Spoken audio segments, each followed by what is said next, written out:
communicate or just react during conflict? What do you think? So I think no, I must tell you the truth. Back in the day, Hmm. I used to react. I used to react. And that was one of my issues in my relationship that I said I could have done better at, because I'm one of those, you come at me, I'm gonna react. So now I have to say this too. Yesterday I got, finally did my divorce hearing and it's done. I'm divorced now. So to go during my healing, because I'm still healing. I'm not fully healed. I honestly don't think people are fully healed, you know, but I'm still healing. And during my healing process, I'm learning how to navigate conflict, things that trigger me, you know. And as far as communication go, I see the change in me. I'm changing. I'm trying to listen more and not put my mouth in it, like not react right away, you know, because there's always a different side to things. That person might have not had a good day today, or that, something might have happened, personally, and things happen too in life, things is not gonna always go my way. I can't react just to, think that, oh, it's my way or the highway, or I need to be able to look at things in just in one way or one-sided. It's different things, and communication has to be a two-way street. It's not just a one-way street, and if it's not, and you gotta look at how you say things to the person, how you communicate it. That's very important too, and you can't just react and assume stuff. You know, that's my opinion. There's I a lot can, to unpack with that. of course. Beyonda, what's going on, brother? Hey, what's up? My guy. Hey, man. Topic today: do you communicate or just react during conflict? What do you say? Um, I definitely don't react. You know that.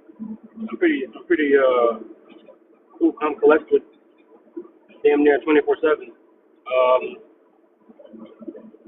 A lot of times if I get angry during conflict with my fiance, like I won't say anything for like a good like 20 minutes because like if I'm angry, like as a man you have three options. You can have it tell her how you feel in that moment, which isn't good.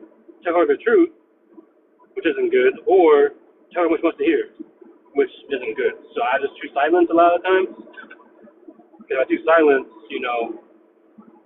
I be able to like articulate my thoughts better and not come from a place of like anger. So that's I probably say communicate honestly. But I communicate like later on, like when I'm like calm, not when I'm angry. Whereas women will communicate while they're angry and not calm. So Hey, Beyonda, on some funny stuff. Oh Yeah, man. yeah, you ever? Hey, on some funny stuff, Beyonda. Hey, you ever hear a woman? Yeah, I was laughing. You ever hear a woman say, tell me, I won't get mad." Right? It'd be like, yeah, she that be like, all the time. she be like, "Tell me, I won't get mad." Right? And then you tell Here her, we and she go with get all mad. the time too. Yeah, I don't tell her nothing. I be keeping quiet. So you know what I'll do? I'll wait a week to tell her. So that way, like she Oh, won't like. we. Yeah. Well, yeah. Like if okay, it depends Oh on my what it is, God. right? If it's a silly thing that will like she'll get mad in the moment, I'll just wait until later to tell her. There's no That's point in telling her. funny. It's not. It won't benefit me if I tell her now. So I'll tell her afterwards, where like she's not really worried about it anymore, and she's like, All right, let me oh ask yeah, you this. I would have been upset if you told me that. So that's why I tell her later. So already off rip, what is it that you tell her? Wherever you tell her, she might be mad. Yeah. Mm. I just don't. Okay. It depends though. Like if it's not important enough to where like she has to know now, I won't tell her. I'll tell her later. Mm-mm. Like it won't do anything for me if I tell her now, we get into a big argument, and then we're both upset the rest of the night. But rather if I just wait until tomorrow, then it'll be kind of whatever. Is what it is. Okay. But if it's important enough, like that like she has to know, sure I'll tell her. But Well, I'm gonna tell you what I gotta know. it's a need to know basis, not like have to know. Okay. Sometimes, depending what it is. You know when you omitting stuff, that's kind of like lying, right? What y'all think? Like Hey, let me, I'll real quick. Hey, real quick. I'm just asking. That's Beyonda's ladies in the comments. oh my God. Okay. well, she's right. We Let me go on mute. don't argue that much, but it just when that does happen, which is rare. It's very rare. We argue. We'll have disagreements, I'd say, but not arguments, though. We're actually very like chill. We don't really like get mad at each other that much. Hey, Beyonda, you see who else is in the comments? Yeah, I see who it is.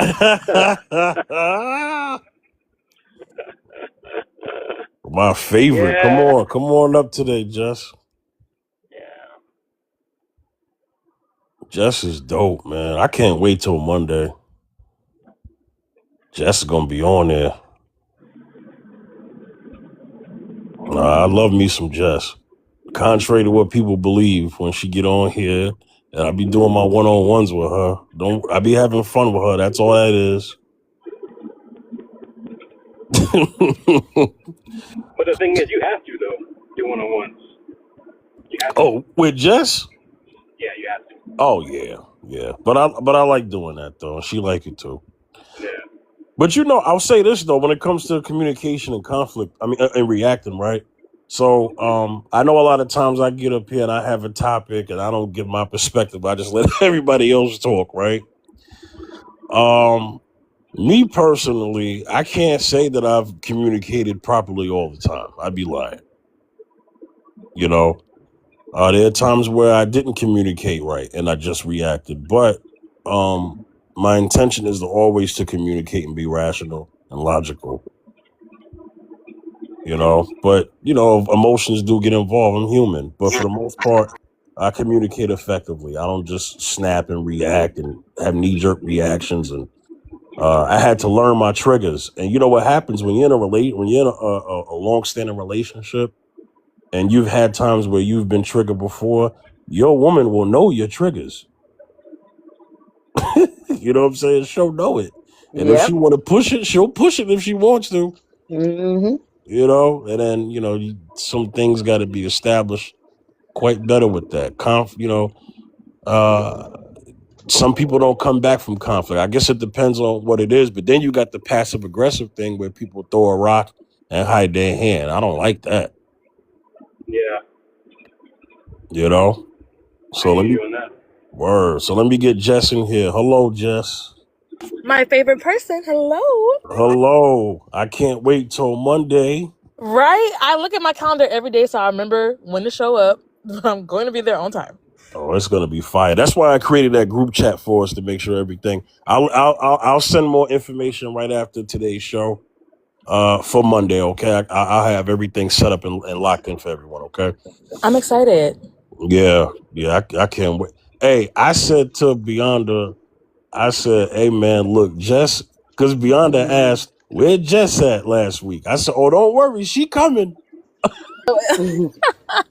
She coming. I know the days or the weeks that I miss Thursdays, I'm like, I gotta come back and show support. And I've seen some other people who are now trying to make their way to YouTube, but they're not doing what you do at All Fifth. So I'm so excited for you to like show them how it's done, really, because TikTok people are trying to now be on YouTube and doing that, and I'm like, it's gonna be so much better with Fifth and how you just operate your ship.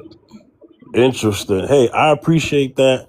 I'm humble. I'm not trying to toot my own horn when I say this. I'm not trying to toot my own horn, but I've been knowing how to do this for years because I have experience with podcasting, and then I also did internet radio back in 2008. So I do have experience with this. So I'm thankful for that, and I went to school for broadcasting in college. So anyway, Ooh. yeah. But anyway, we'll move on. Nice. Nice to meet you, Jess. Hi, nice to meet you as well. Hi. Hi. Is it Kay? Yeah. Okay.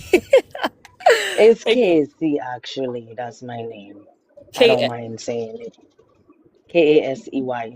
Oh, Casey. Casey. Okay. Yes. I don't know Yeah. why I just got like had like a blonde moment. I was like, what does that mean? So yeah, go ahead, Justin. Then we can get into the topic. You see okay. it. So like the prompt, Yeah. I find that interpersonal conflict resolution is like great for me. Like I listen to people. I'm a great reader of like body language, and I've noticed that being on this demonic app, like Yeah. it just Thank you. it just does Thank you. it literally attacks my flesh so bad when just certain things are not in order. Like I can't see people's face, I can't see their body language, people are interrupting. Mm-hmm. Oh my God. People are allowed to filibuster for 5-6 minutes, and like it's just so I've noticed that sometimes on this app I will just react, or I'll be in the comments just with my Twitter fingers, and it's not my best self, and so I've had to just like stop coming on this app for real. Yes, it's like it brings out some like different mess in you, and I had to take breaks too, girl. Yeah, I Like, think it's meant to like agitate people. I think it was yes, built for that. It definitely is. yes. I had to leave Fifth. I had to leave the pod or the panel Thursday because I was livid. I'm not gonna lie. I didn't want to like get on the mic and like just say what I was really thinking because it wouldn't have been good. So I just left. Oh, because you said the malarkey you was hearing. Oh my gosh, it was Malarkey. that was probably like it was so bad. Like it was I forget what her name is, but she really got me like heated. I'm like, there's no way that people are buying what she's saying. And What were y'all then, talking about? Oh, sorry. what was the topic, Fifth? What was it again on Thursday? It was what was it? Give me 1 second. I think I remember. You said Thursday or Tuesday? It had to have been Thursday. Thursday. Yeah. Yo, I think Maybe it was Tuesday. I don't know. it was probably Tuesday because Tuesday was Tuesday had Revy on there. Was it Revy? That's who it was. Revy. Yeah, her. That's Yeah. the one that got me pissed off. I was like, yo, I have to leave. So I left. Yeah, that topic was dating in 2026. Do expectations match reality? Yeah. Yeah. And you know what's crazy? And this is my opinion. Yeah. Like whenever Kilo and Wisdom was talking to her, they were pretty much telling her the sky is blue, right? And she was saying the sky is red the entire time. So I couldn't deal with this. So I left. Yeah. I left. I couldn't deal with it anymore. She's saying though. The time that I was, huh? What was she saying? What was her POV? What was she saying? Yeah, like what made you upset about what she said? No, she was. It's kind of hard to explain. So she was like talking about like men and whatever, and like she was like she was saying kind of like how you feel about the general statements or whatever, but she was doing it too. And she wasn't right. But she wasn't right. And Wisdom was trying to explain to her like how she was wrong, and she's like, I don't agree with you. Like, I don't know how you don't agree. She's saying it in plain English. I don't even know how else what to say. And part of the reason why I didn't get I on wouldn't the trust mic, Wisdom if his tongue came notarized for real. So maybe, no, yeah, maybe. I don't think so. I think Wisdom was pretty You much know like, what? he was calm the I ain't entire got nothing to time. say about that. What you know? He was calm the entire time, and he said it in a nice way. He just was very combative. I don't know.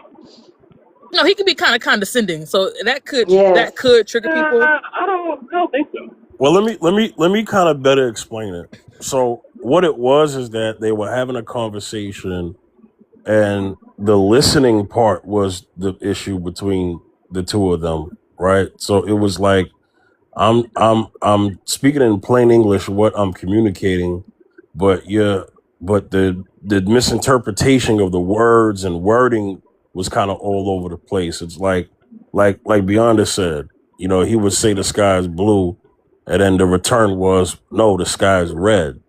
And somebody on the panel who was new said, basically told Wisdom, stop communicating with her, man. This ain't going nowhere. You know, and that's the approach that I take when it comes to communication.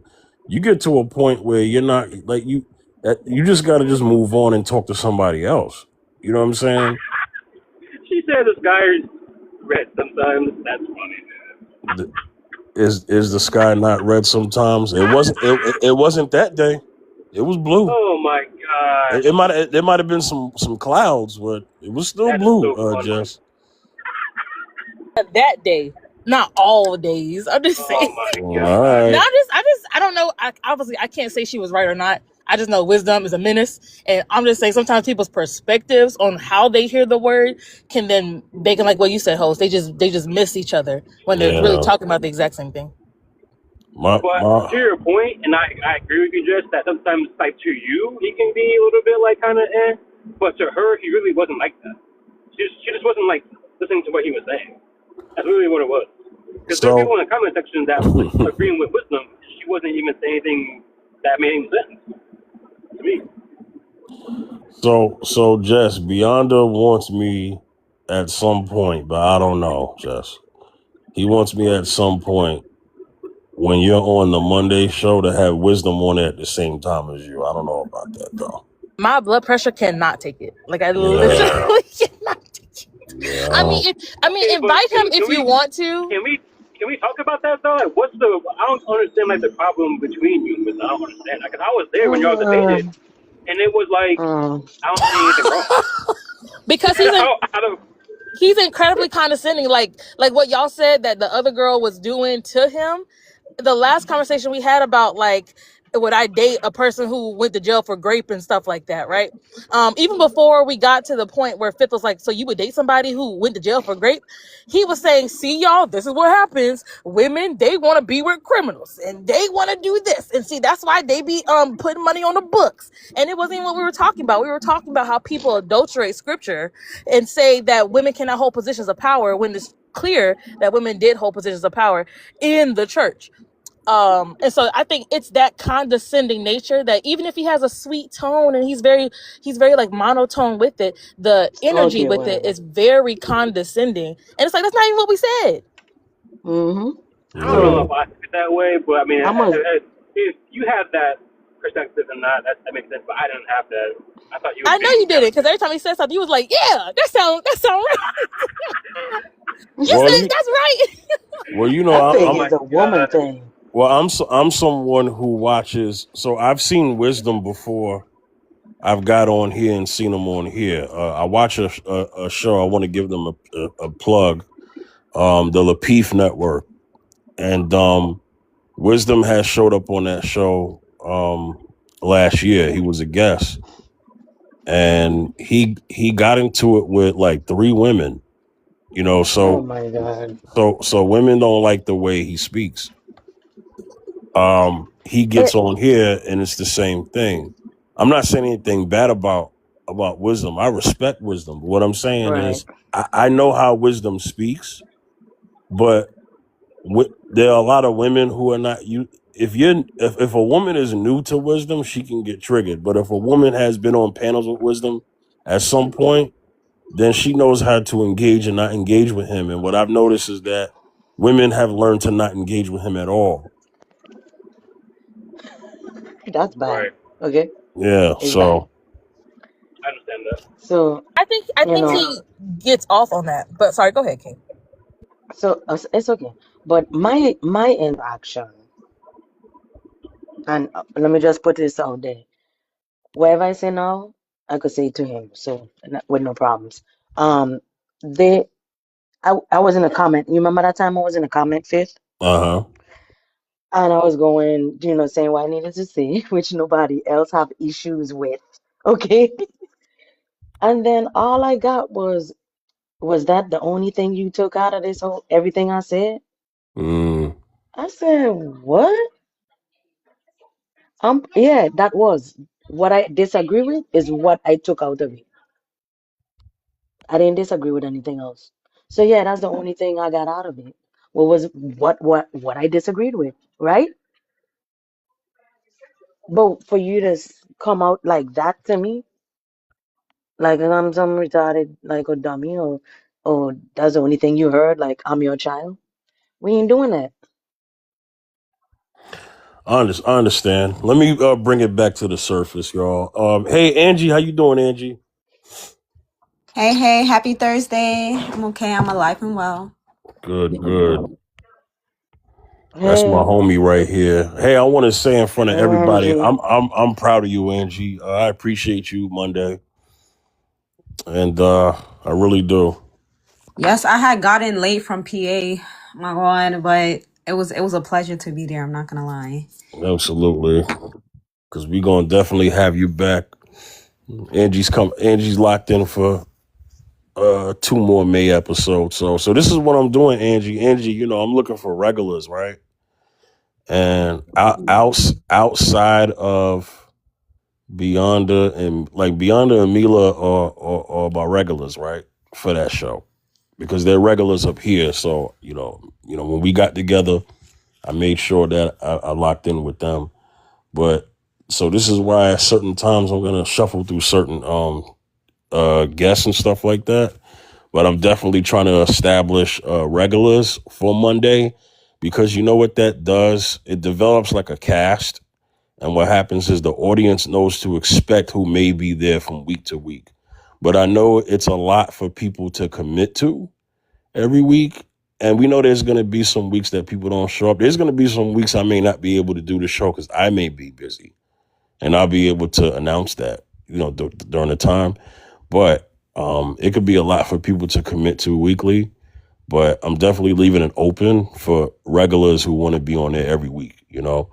And there'll also be room for new people as well, as far as like guests every now and then who want to pop up. So, I do appreciate that. So, yeah. Wait, what happened? Hey, can y'all hear me? Yeah, I can hear you. Yeah, Jess said something about she couldn't hear Yeah, us. I could hear you. She came Oh, up and now she gone again. Yeah. she might Okay. have to rejoin. Mila was having issues Oh, trying there to she get go. up here earlier today. So I don't know what's going on with TikTok.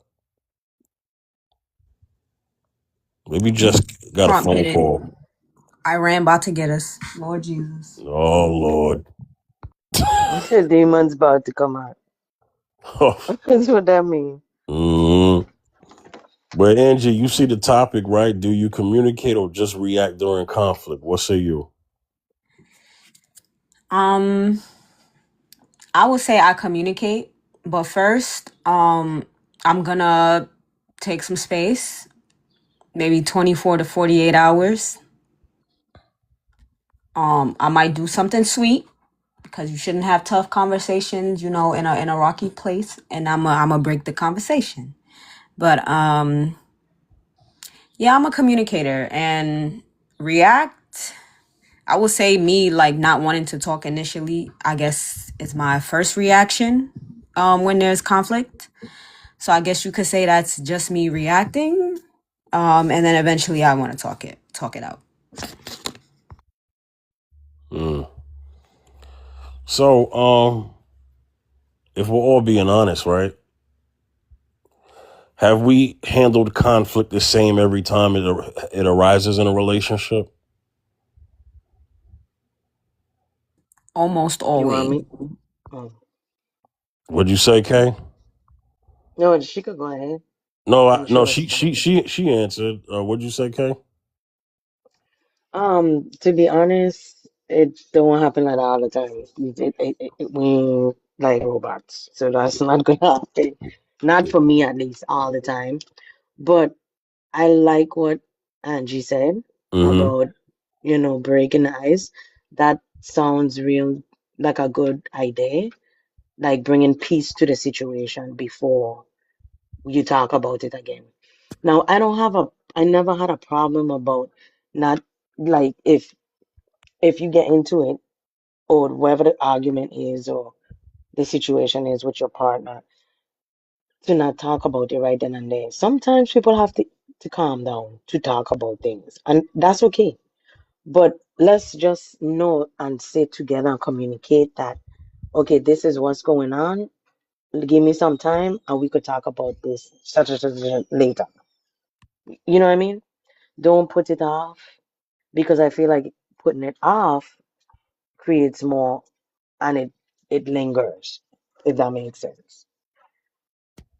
Yeah. But I think that's a good idea that she had, bring have an icebreaker. Now you don't want mad. It's like not going to sleep angry. I don't like going to sleep angry. Yeah. Yeah. Jess, you good now? Your audio good now? Yeah, can y'all hear me? Yeah, we hear you. Oh, okay, okay. Yeah. Yeah. I was saying. No, I was saying, if we're all being honest, have we always handled in our relationships? Have we always handled the way we react or communicate the same way? You know, all the time. If we're being honest. I I'm mean, being honest. Go ahead, girl. and I just want to say I've been absolutely perfect in communication in my romantic relationships. I can say family. I have hurt people's feelings. I've been told. So I don't know why that's different. I think I just I think I'm like better able. I I guess with like you, the girl. yeah, I think I'm better able. Maybe with the family, it feels like okay, well, I should be able to share my raw truth. And with my romantic relationships, I'm like, okay, let me hear what they have to say because they're a new person, they're a new thing. But I don't usually stay in romantic situations long because people be trifling, and I like know myself, so it doesn't take a long time for me to see that this is not a situation I'm going to engage with for long. But obviously, with family, they're my family forever. Mm-hmm. Hey, Beyonda, you heard what Jess said? Yeah.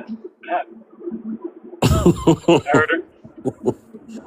Yeah, Jess, I don't know. I find it hard to believe that you perfectly every single time handle communication properly in your romantic I relationship. kind of believe her, honestly.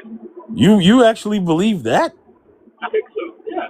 Oh God, you don't believe. It's funny. Hey, You don't believe most things Jess say, but you believe that. I feel like this is my opinion. I like Jess. I have no problems with her personally. And I feel like whenever she communicates, she I agree with a lot of things she says. Like I would say 90%. You know what I'm saying? So like she communicates well. So I think that since she knows herself and she seems to be grounded in the Word and grounded in Christ, I think she does communicate perfectly. Well, okay, not perfect, but like better than what most women would communicate with. And I can see her like saying some things that are true, and then like her family like get upset. I can see that. Makes Well, sense. no, that's the part I definitely agree with.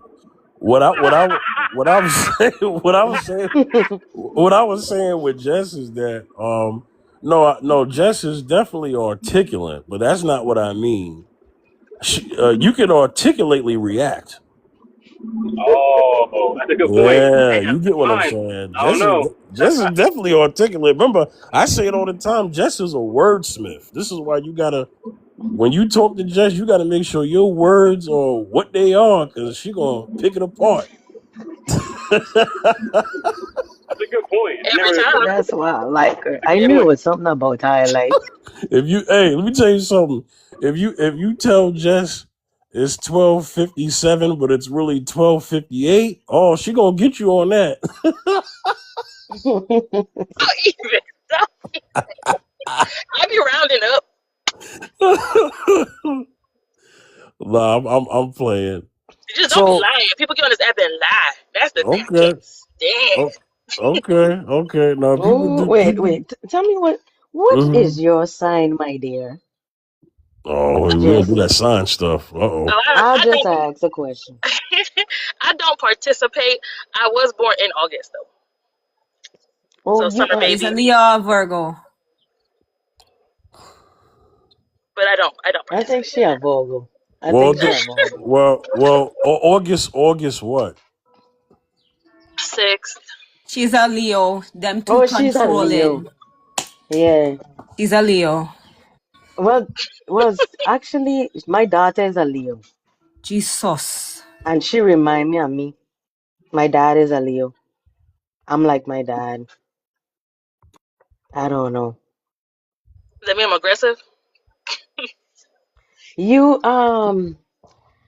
well, my dad they Jesus. I don't even want to say. Don't worry about it. Don't worry about it. We ain't going there. But one of my core values is just justice. I truly believe that if we had more justice in the world, we would not have children being put up in like these ICE detention centers and stuff like that. If we actually cared about Mhm. each other, I just don't think that we're taught how to Mhm. be in relationships. We're just taught how to Yep. consume each other. And that's the thing that I Mhm. can't stand. Is people get on this app and be like, "Oh yeah, well, this never happens to women," or "I don't believe in sexism," or "feminism did all this." And it's like all you're doing is just consuming, but you're not really looking at your interpersonal relationships and how your Mhm. privilege as a man would make you not be able to see somebody being sexually harassed in the workplace. How would you know? You a man, or vice versa for a Mhm. woman. Your level of female privilege, right, gets you certain things that you would not be able to see. But I would never say that Right. a black woman would never know how a black man feels because we are a double minority. But that's another day for another time. Wait, hold on, man. Hold. Jesus, Jess. We ain't gotta talk about it. See, that's that stuff Beyonce was talking about. See, this is what you'll Ooh, do. This is what I'm you'll do. in You'll get trouble. on the stove. You'll turn on the stove of boiling hot water, and then right next to it, you'll turn on hot grease. Jess. And put them together, and it's Right, our and grease you'll put fire. them together like you'll be cooking with boiling water and then hot fish grease right next to it. Jess, what are we doing, Jess? But I don't be You lying though. Everything I say, I stand 10 toes down on. Black we women understand what black men go through. Again, this is a general statement, right? Because black men are discriminated based on your race, right? Yeah, you lost You're the not battle. discriminated. You're not discriminated because you're a male, because this is a male-led, male-dominant society. Black men are told they can't get certain things, and their bodies are commodified because of their race. Black women have also experienced that. But what black men don't experience, that black women experience, is the extra layer of sexism and misogyny. So if anybody understands the plight of the black man in a general sense, again, how he's commodified via his blackness, it's black women. so did what? So Jess, I'm versed in this topic too. Don't get me, I talk about relationships up here, but let me tell you something. I am an advocate, and I'm in this field too, but I just haven't brought this to TikTok. So I'm not. I'm gonna say this. So then again, no, I'm not gonna do this here. We're gonna save it for Monday show. That's what Yeah, we're I gonna think it'll do. be better for Let's do Monday. that. That's what we're gonna do because on Monday, that's gonna have to be a family Yep. conversation because conversations like that for me Can't be here. when it comes to anything in terms of culture, especially black culture. Yeah, that's a family conversation. We're gonna have to say that Mm-hmm. for a Monday. But Jess, I'm not gonna forget. I'm not gonna forget. All right, so but so let's get back to the whole relationship thing, right? So conflict resolution, right? How does someone resolve conflict? Can they even come back from it, depending on what it is? Because everything is not the same in terms of conflict, right?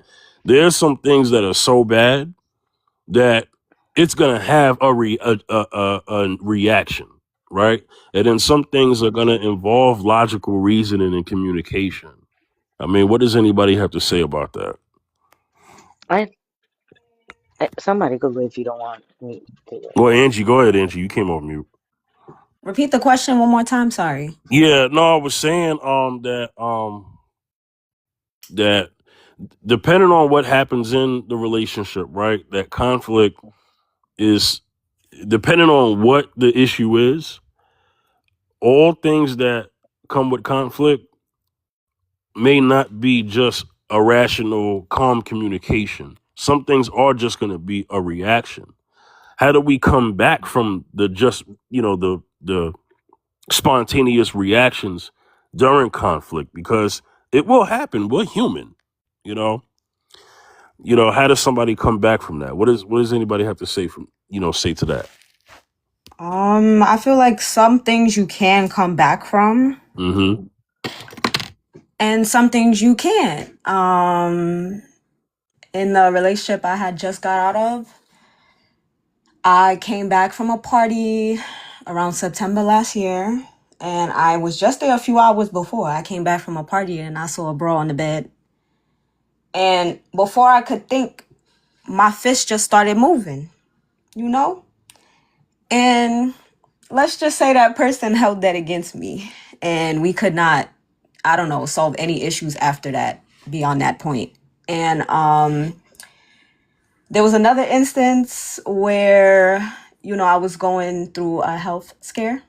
And well, that's why I'm not at work right now. So I'm currently still in it.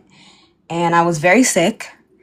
And my partner decided that that was the time that he wanted to take a break from the relationship, even though when he was injured just a few months prior, I was taking care of him. So I ghosted him. I just blocked him and I just never spoke to him again. There's no need to even have a conversation after that. I tried to talk, and some people, you just can't get through to them. And sometimes it could really hurt really bad. Not in my case, because I don't regret it, but when you react before you think. So yeah, that's my thought on that. That's something that I've experienced that I believe that there's no coming back from that. Mm. Okay, you What is have that? anything? Mm, I'm gonna wait a second before I react. don't Okay. be. Nah, Yeah. just kidding. Okay, this my opinion about conflict resolution. Okay, um, I feel like you could come back from certain things and you can't come back from certain things. It depends on what it is. Okay, for me, it could be. For me, I'm gonna tell you what it could be. It depends on cheating. That part. Certain things like that. Um, for me, if I could give you a chance, depending on what it is, but you gonna know that we human. From me, I'm human. Things happen, but don't let it happen again because I'm not that type of person that'll be taking you back and thinking it's a free ride. You know, when it comes to a marriage, you should be able to fight for your marriage. Okay. Um, I think you could come back from anything if you both understand each other. It has to have some type of level of understanding. Okay. If we just talking just to talk and not listening, it's not gonna work. Communication has to be good and comprehensible in order to resolve the conflict. You know, some people have things where they will not tolerate, like putting your hands on somebody or even cheating, you know. But you gotta kind of establish that in the beginning, I feel, going, you know, before you kind of go further in. Um, but to deal with it depends. I think it depends on the two people that's in the relationship, and how bad they want it, how bad they want to save it, how bad they want each other. You know, that's my opinion. And can I just say, with the whole cheating thing, is there's so many steps that you have to like pass over to then get to the point of physically cheating on your partner. Which is why in the comments I was like, flirting obviously is cheating, but I could Hmm. see that. I could see that that is something that is almost covert, and you can nip that in the bud, right? You had to put like a credit card down to then sign up for Expedia to then get that hotel to then go and have sex with this lady who was not your wife or that was not your husband. There were so many steps where you could have made a different decision and you decided to go through with it, which is why I don't think that all At the conflict, mistakes, yeah, yeah. I don't think that all conflict is a quote unquote mistake. Some of the stuff is just you made a choice. Like this is what this is the person you're choosing Hmm. to be, and now I get to choose who I want to be in this situation. And I just That don't makes think, sense. yeah, cheating ever like nobody pushed you into that. You know, Right. but, So oh yeah, now and, it and has. fighting somebody, nobody pushed you into fighting somebody. You made an active choice to stay in that situation and to physically Hmm. assert your dominance over somebody. And you're right. And you're right. So I'm gonna put it out there. You know, I'm gonna give a second chance. Okay. Just because, and I ain't saying that just to say because I'm gonna go out and do my do. I'm not saying that. I'm just saying, you know, I'll give a second chance on the cheating because I really don't know if you put down a credit card. I don't know if you did this, take that step. You could have been drunk. Things happen when you're drunk, and it could have been bam, and it didn't take that much thinking. You get what I'm saying? I'm not Okay. saying Okay, it's okay. okay. You trying to say the I'm not saying alcohol? it's okay. Are you not? Huh? It kind of sounds like you are a little bit, from my perspective. It Listen, sounds like if the so alcohol was so involved, wait. If alcohol was involved, it's okay. Say you at a party, okay, and you chilling, you at a party and you drinking, okay. They get people that drink and like one day I drunk, but my type of drinking, I'll get drunk and I'll get drunk, but when I get drunk, I go to throwing up. So that's my type of drunk. So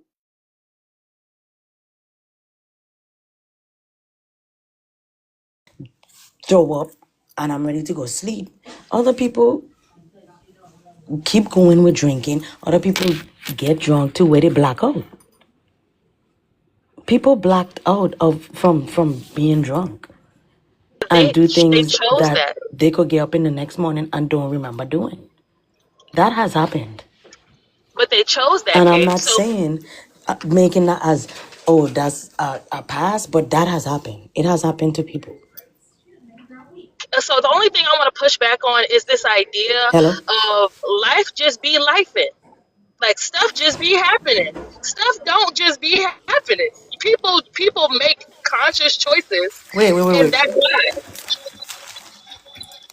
Huh? Can you hear me? Yeah, I can hear you. Can you hear me? Hey, we can hear you. You talking to Jessica or you talking to Yeah. Kate? Sorry. My earphones came out. I mean, it died. But Fifth, can you hear me? anyway, what I can hear you. Okay, what I was saying What? was is that people sometimes will use this catch-all phrase like "life just be lifing," stuff just be happening, and I vehemently disagree. stuff don't just be happening. People make active choices that then make stuff happen. So if somebody is, again, we're not in college, right? Like, we're not 12 years old trying wine for the first time. Most of us are grown people. We know what liquor Mm-hmm. does to us. We know what wine does to us. So it's like, if you're going to a party and you're getting white girl wasted, and you know that liquor itself, you lose your inhibitions, right? Like, you know that about yourself. So you chose to get super duper drunk, and then whatever happened is that it's still on you because the choice that you made to get inebriated. So life don't just be happening to people. Like, you don't have four different baby daddies because life just was happening to you. You made active choices. I don't have four different baby daddies, but I don't. I think. okay, I I got think. two. I think I the get what you're saying, examples are different, but though. what it Oh, okay, I see what you're saying, just, but it is some cases where people can drink and they drinking because they want to be loose and be chilling. They know that, but people has blacked out from drinking. It has happened, and things well, that I'm has not. Yeah, happened. I'm not saying that blackouts So don't happen. I just, that's my point. That's yeah, my point in yeah. this whole situation, as far as you know, something like that could happen. Yeah, I'm saying people have to drink enough to get blackout. I'm saying, like, there's a difference between Yeah. somebody roofing your drink, right? And you blacked out in a bush because somebody took away your consent, and you know that this fourth shot, fifth shot, sixth shot, I'm getting rounds for the bar, and, the shots on me, and then you get blackout drunk from that. You made an active, conscious choice, even though the result was Okay, the same, and that's what I'm saying. let me give you a good example. Well, I know somebody that okay, hold on one second, hold on, because mhm, this could go for a while. Top just joined the panel. I do want him to get in the conversation. Hey, Top, you there, brother? okay. Good Okay. afternoon, to the panel, to the host. Thank you for allowing me to be here. Um, what is the conversation about? Well, If we're gonna get to the prompt. So, Top, I think you've been on my panel once. okay, So I have to just remind people again. So up here, no cursing, no foul language, okay? All right. So the yep, topic is: do you communicate or just react during conflict? This is about relationships. Yeah. got you. So, I manage my impulse control very well, so I'm not reactionary. So, and that's a skill that you should learn in your singleness before you deal with anybody. So yeah, you should think things out and make the proper adjustments in having communication situations with people. Also, conflict resolution is something that you really should master, especially as adults. You should master that. Absolutely. Can't have relationships without having conflict resolution. Um, so with the women we're talking about, I've never cheated on a woman ever in my life, but I also not physically cheated on a woman or emotionally cheated. But cheating shows up in a multitude of different ways, and like people had like this white horse complex about themselves, which tells me that you don't know yourself for real. People are very quick to point the finger at a person that does certain things, and you have no idea how close you are or how much you operate in that same energy that made that person do that thing. Just because it don't look like that thing doesn't mean that you're capable of doing it. It's you don't know how to manage your feelings and emotions correctly, and you operate in selfishness. So don't worry about the man that physically flirts and cheats. Worry about the men and women that fall victim or worship their selfishness. It's about you, your feelings, your happiness. That is the person that will cheat on you more than anything else. And I'll end there. Yeah. Yeah. I agree with that. I agree with that too, man. I mean, look, it's men, we understand in this way, mature men, we understand that we have to deal with women logically. You know what I'm saying, and with knowledge. And we do understand that the emotional aspect. I mean, we have emotions too, but we definitely have to make sure that we are growing in that area of emotional intelligence. Regulate your emotions and know how to respond to the emotions of others, you know? So I definitely peep what you're saying, Todd. I can rock with that. Yeah. Go I ahead, was. Kay. Oh, my bad. Go right ahead. Oh my bad. Go ahead, Todd. Go ahead, Todd. My fault. No, Go I ahead. was also saying in regards to emotional intelligence, and I actually had spoke to this earlier in another live, and I said Mm-hmm. emotional intelligence is me understanding my own feelings and emotions and how to deal with them, how to, and that Mm-hmm. doesn't mean ignore them. That means identify them, place them where they need to be. Do not get caught up in your feelings and emotions, but rather understand them because they are indicators of something else. Then make whatever decisions you're going to make. Emotional intelligence is understanding that whatever decision I'm going to make may affect others around me, and how, and be aware of how they may be they may respond, or they may be affected by whatever I choose. But I still get to choose. So if I just went ahead and I cursed at Jess, I felt the need to curse at Jess. I would never do that, but if I did, I already know I made a decision to curse at Jess, and it may hurt her feelings, but I don't care if it hurts her feelings because I want to go ahead and make whatever point that I wanted to make by cursing at her. Emotional intelligence does not mean that I think about how Jess may feel and then make a decision that may be in Jess's best interest. It just means that I make whatever I do. It's well thought out. I thought about the me end, the her end, and then I made whatever decision that I made, and I land there. Got it. That's yeah. Okay, Kay, go ahead, Kay. If you remember your point. Okay. So I know somebody, right, that could drink and drink and drink, right, and can and seem lucid and talk lucid, but will fail the blood test, but pass the physical point your nose type test, and can still black out. All I'm saying is, when you get in situations like that, and I'm gonna tell you, that same person was in a situation like that and end up sleeping with a woman and getting the lady pregnant in one shot. Didn't have a relationship with her, didn't want a relationship with her afterwards. Didn't realize it till the next day.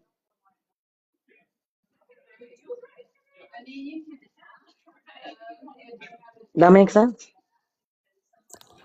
So it He's still a menace. well, just Hmm? can I kind of help this conversation of understanding? So, Jess, let me ask you a question. Do you drink? Not no more. Not no I just, more. yeah, I just like a little wine, a little something, something. But I don't. I'm like allergic to liquor. I think.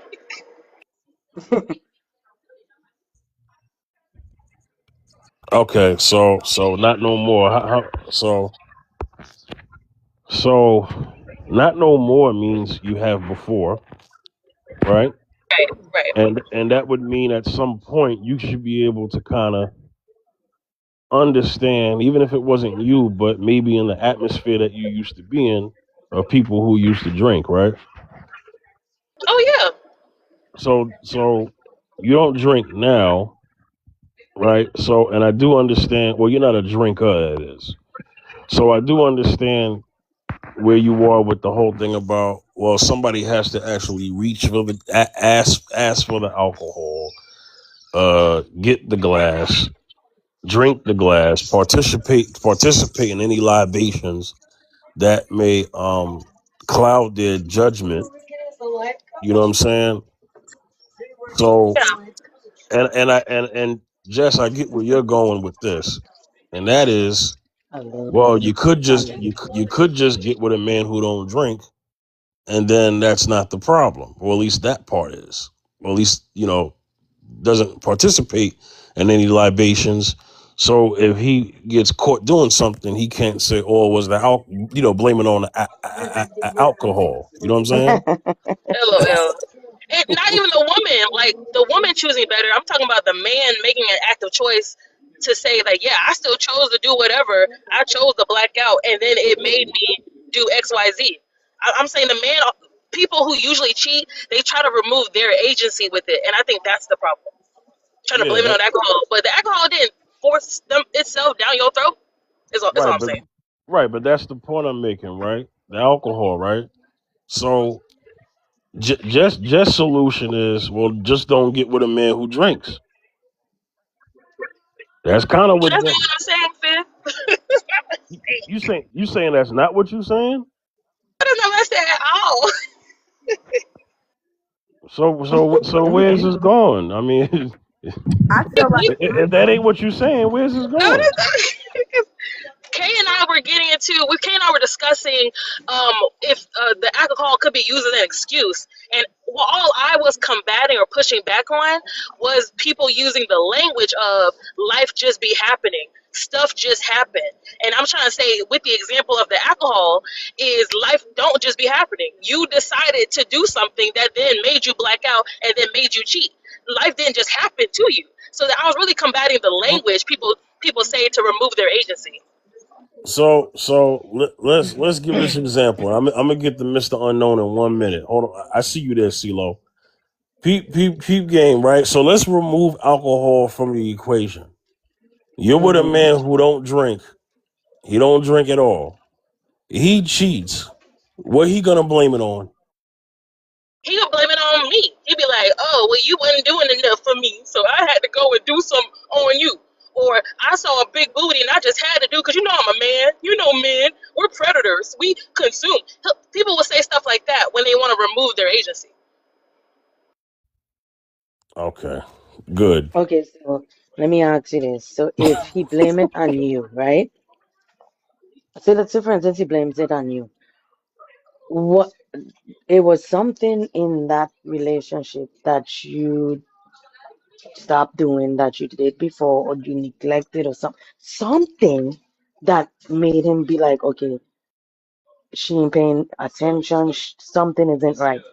So you don't think as the woman you ain't at fault with something and not saying that you made Absolutely him not. do what, oh that's just God. his lack of So discipline. then that's like being married. You it's Of course things not. that when it comes to be in a relationship, right? In a marriage, you won't walk out your marriage because of that one incident.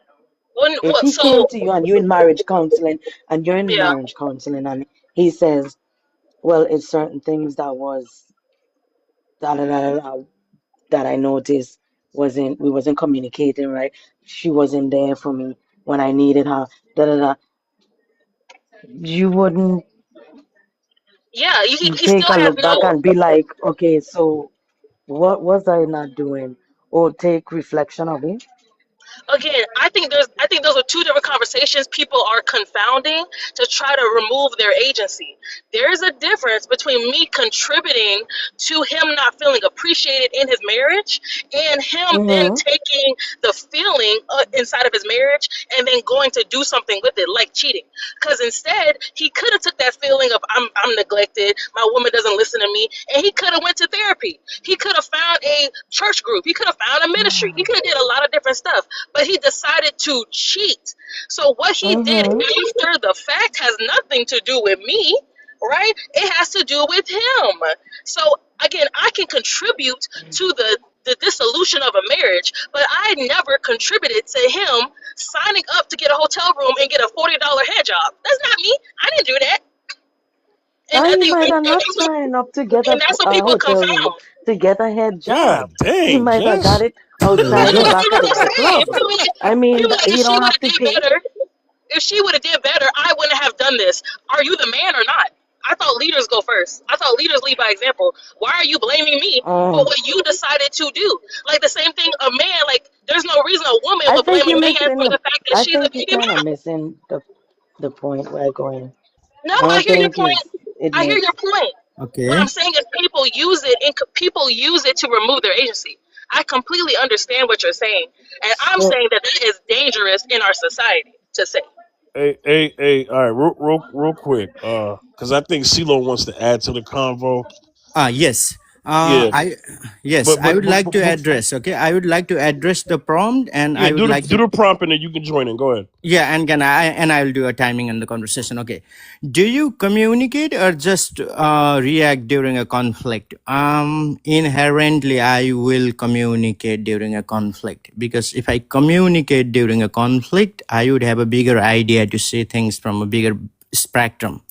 If I do react with it, I may react it impulsively. That may turn the situation into a detrimental.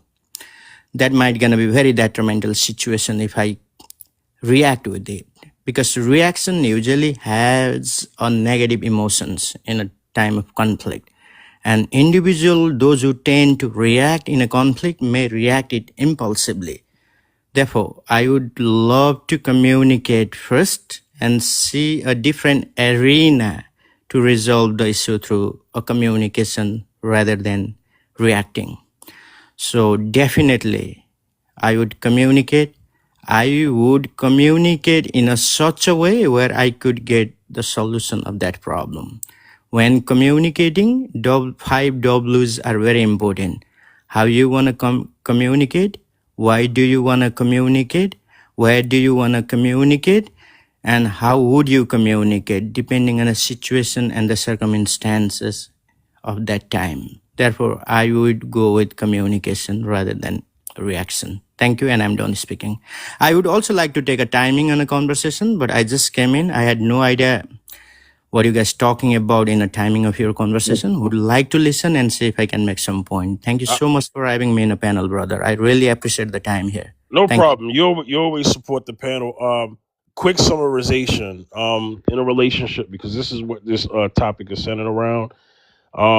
It's about coming back from conflict. They're naming some of the things that could arise in a relationship from a conflict perspective that someone maybe could come back from or not come back from. And that's what Kay and Jess were talking about. So that's why infidelity came up.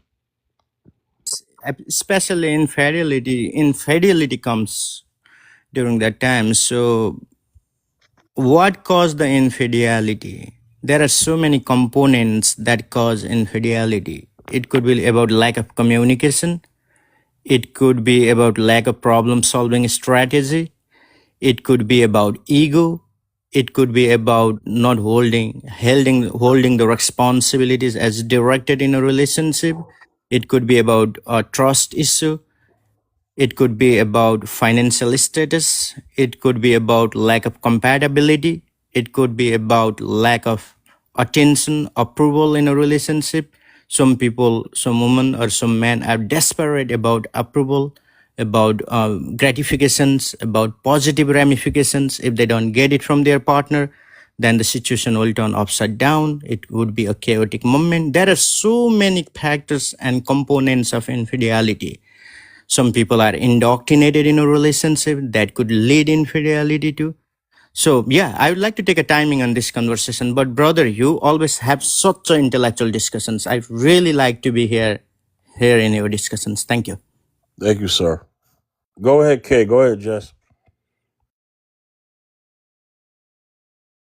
Yeah, all I really wanted to say is I don't want people to misinterpret or mishear what I'm saying.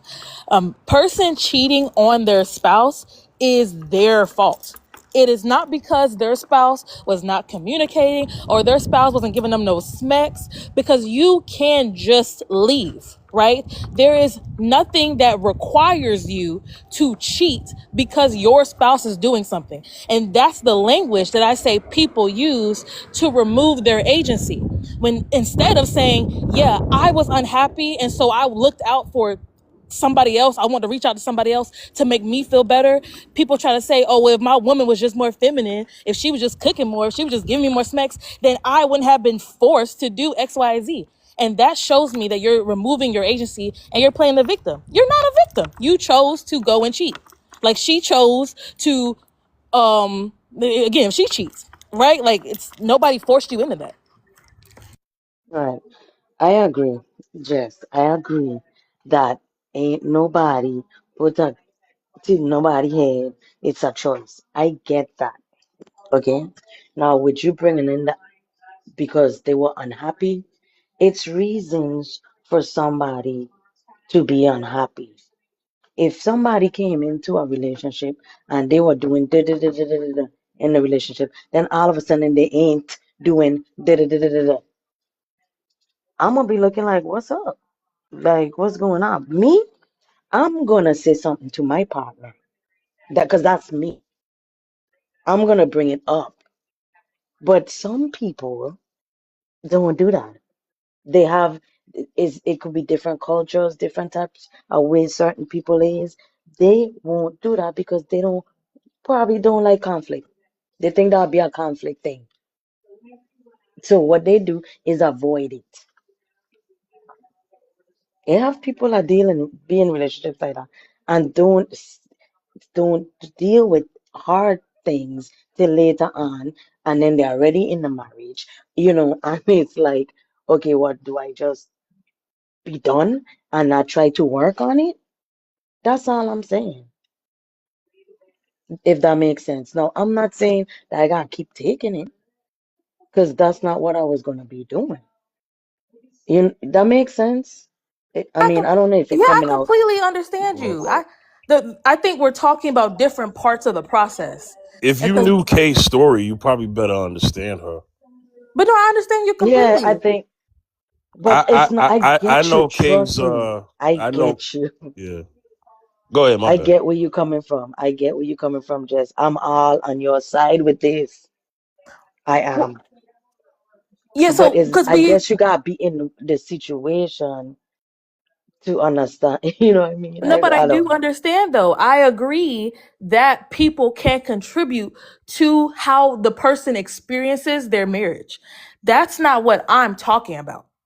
And so what I'm saying is people will try to say, "Oh, well, yeah, because you did contribute to the marriage not being great or me not feeling safe in my relationship, with that feeling you gave me, I then went out and cheated." So they skip the part where they decided to cheat and they say, "Well, Yeah, I remember get the that. beginning when you made the relationship bad?" And so what I'm saying is the woman and the man both contribute to the health of the relationship. What they Yes, do with their individual feelings is on them. So I agree that you can. I think you should fight for your marriage. I think you should. However, some people you can't fight by yourself, right? So both people have to plug. exactly, Right, both people have to plug in, exactly. but Mm-hmm. that's different than what I'm talking about. My point was that people will try to justify their bad behavior in their marriage by saying this my spouse forced me into this, and that's not true. Well, yeah, people would say that, and then that's when I'll say, you did what you did because that's what you wanted to do. But you know, that's the excuse they want to put it on me, which it was probably the excuse because I did probably do whatever, but you still made the choice to go do what you want to do, and that's not my fault. So I know this. But when do we Yeah. get to a point where I ain't that stupid to know that it's everything was me and that's why you did what you did. I ain't that dumb. I ain't Can that I dummy. can I ask you a Okay. question, Kay, before I let Beyonda Mm, go on? So, Kay, mm-hmm. I know a little bit of your story, just a little bit, right? Well, I just know what you told us, right? Mm-hmm. All right. So, in a new relationship, Mm-hmm. would you give the same grace for forgiving cheating like you did in the past? In a new relationship, that's a good question. So me being healed and healing, you know, no, and I'm gonna tell you why. Mm-hmm. Because if I could have a conversation and say, I'm this time around, I'm gonna accept the same thing that I expect. Meaning, if I could communicate to you what's going bad in this relationship and this is how it's going, because that's what's gonna be said. If you can't communicate and tell me what's wrong and what's going on, like I am doing with you. and you gotta go out and do what you need to do, then we need to just end it right here because I'm not gonna put up with that. But that's part of healing. That's part of knowing, certain things. Now I'm at this point now. I was young. I didn't know that that was, you know, this situation. That was that situation. But it's back to she saying, or you were saying, maybe I need to get with somebody that don't drink like that no more. You know what I mean? Mm-hmm. If you got now get to a place where you getting better, being a better person, a better adult, looking at things better for yourself. I was young back then, so it was different. I tried to save my marriage, but this time around, if I get with somebody and I don't not get married again, but this time around I want it to be where we align with the same most of the same thing. And if that means not drinking to get in situations like that, Mm-hmm. just means that, you know? Mm-hmm. So yes, I know it would be different this time around because again, I didn't know much back then. That's true. That's the truth. I didn't know much about relationships. I still don't really know a whole whack about relationships. But what I do know is it's not right to cheat Right. on another person. It's not. Right. I know that, you don't make excuses for doing it either. So trust me, I am on the same bandwagon with Jess. You Yeah. know, at that time, all I was bringing up was that situation, and that situation has happened.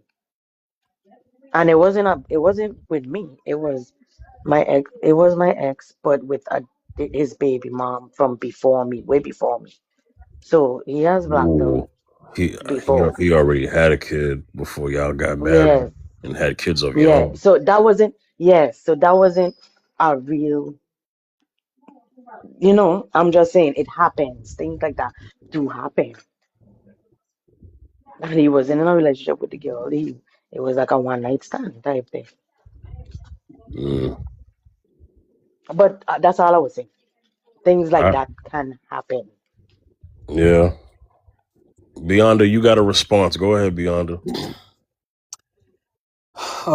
Yeah, I was gonna talk about the whole like cheating thing and whatnot, and I agree with just what she's saying. I think a big when we're addressing these kind of things, Oops, sorry. it's important to have to acknowledge the truth, which can be blunt and like very like in your face.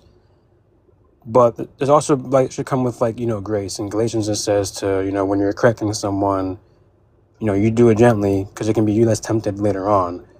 You know what I mean? So a lot of times when we're talking about these kind of things, we don't ever include like the spiritual aspect of it, and I think for me, like whenever I was going through like lust problems, I had a very hard time like figuring out why I was going through it and why like it wasn't going away, blah blah blah. But I was ignoring the other side of the equation, which was the spirit realm. So when I was able to like pinpoint like what I'm doing and what the like negative consequences are when I do it, I was able to like start working towards like not doing it, leaning on God, leaning on Him for strength. I think that's a very important aspect of it. And when it comes to men and women who are cheated on or whatever, like I think for a lot of people who take their partner back, a lot of times it's because like okay, he cheated on me, but I see that he is willing to repent of his sins. So because he's willing to do that, I will forgive him and then allow him back in my life. But if it happens again, then I'll leave. You know what I mean? I've seen that a lot of times. But a lot of people, whenever they say, "Oh, I was cheated on," blah blah blah, like a lot of people have like this superiority complex because like you think that because you haven't done that, that means that you're, holier than thou or whatever. And people need to understand that none of us are even like 1% worthy of even standing in the presence of the Lord. Like, we're all like extremely broken. Hence why we had to have a Savior come down and save us from all of that. So like, it's really important to like acknowledge the fact that yes, what this person did to me was wrong, but I need to forgive because I'm no better than that person. That doesn't mean that you allow them access if they keep doing it to you over and over again. Because forgiveness isn't really for the other person, it's really for you. Because if your heart holds hatred and contempt for that person, and you carry that on for your whole life, that can keep you out of heaven. Unforgiveness, you know? So it's just really important for people to like acknowledge the fact that, hey, I'm no better than them, but I have boundaries. I have boundaries that I don't want like to be crossed, which is fine. You can have consequences or have boundaries or whatever. That's fine. It's just important. It's just really important to not like look down on them for what they do, because you're not better than that person, I guess. But I would say that mainly. I wanted to like say that for my response. Hey, this conversation reminds me of a conversation I previously had where a woman was talking about her husband was cheating. I think she said one time. However, the biggest problem that I had with how she was recounting her story is that I said, well, what has he done to prove that he has turned over a new leaf, right? To prove that he's actually repented and turned away from the sin. And she's like, I mean, he comes home now. He like has given me his phone, so that's good. But when I ask him for us to go to therapy, for us to talk about these issues, because I'm still like afraid that he's going to cheat on me, I still don't trust him. He's like, no. And I'm like, in my head thinking, what do you mean no? Because if you are so concerned about how your sin, your indiscretion affects your partner, then you would want to go with them and you would want to walk this path of forgiveness and reconciliation. And you couldn't determine that because you weren't the one who was affected by the indiscretion. They were affected by it. And so that's what I'm saying. It's that level of I'm just going to do enough to just show up and be here, but I'm not going to take full accountability for the impact that I've had. And it's the same way when somebody's saying, well, if my woman would just do better, I wouldn't cheat. Or if my man would just be more masculine, then I wouldn't want to get all these Instagram followers and Instagram likes and stuff like that. It's the same thing. It's like you're being incredibly selfish, and that's the number one reason why relationships fail. It's just pure selfishness. Yeah, I agree with that. It is very important as a man to like own up to your flaws. Because we all have flaws, but if you're the man and you're the leader, you have to acknowledge where you fall short so that you become better. If you're not willing to do that, then you're going to lead to the end relationship. Yeah, I agree with that. me I'm glad too. we're on the same side, y'all. Because Top was saying I was being such a menace, and he left, but he didn't see this kumbaya that we're having. Well, yeah, like the way you were conveying your points, it didn't seem like like really like Yeah, like a I'm very sorry. Aggressive. Monday, yeah. But that's I was like, that's why I right? said that it's important to have a mix of truth and grace, because yes, like what you're saying is correct, but like it wasn't really laced with like the grace aspect of it, I guess. That's where he was coming from. And I just wonder what's the line then, right? Because I could see me calling somebody out their name being disrespectful.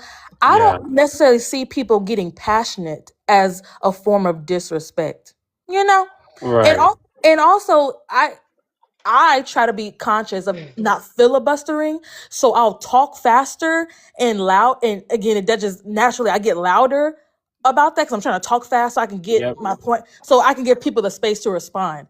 And so I think people, just again from their perspective, how they see that red sky versus that blue sky, they see somebody talking fast, somebody trying to And push they through their take point. that defensively. Yeah, and they're like, "Oh, Right. she being aggressive. Oh, she being," again. Yeah, And I think that's just I can't take responsibility the same way the woman can't take responsibility for somebody cheating. I can't take responsibility Now for how listen. I'm perceived, but I can definitely take responsibility for being disrespectful. Right. And I get that. Right.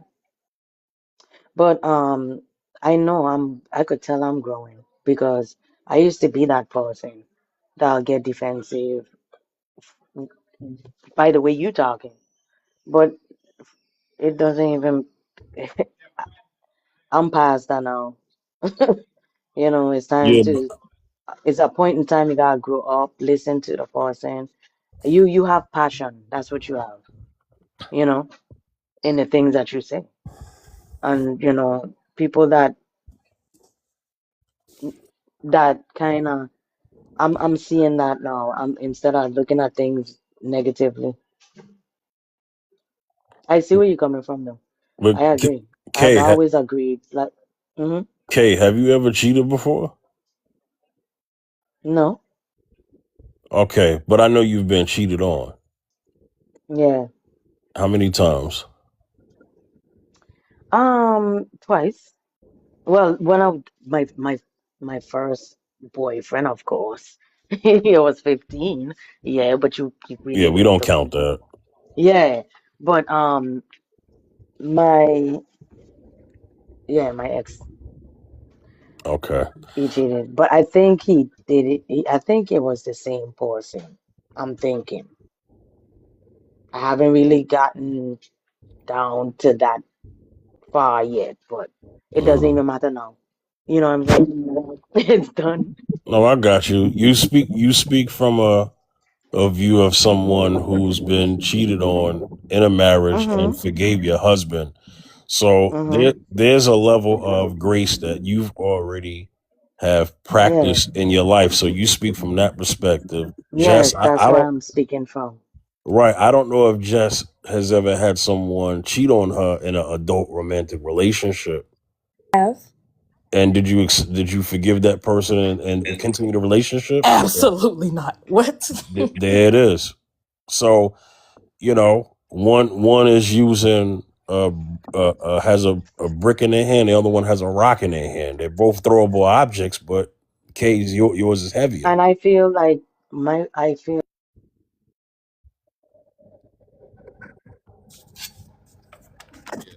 While she's figuring out whatever she's figuring out.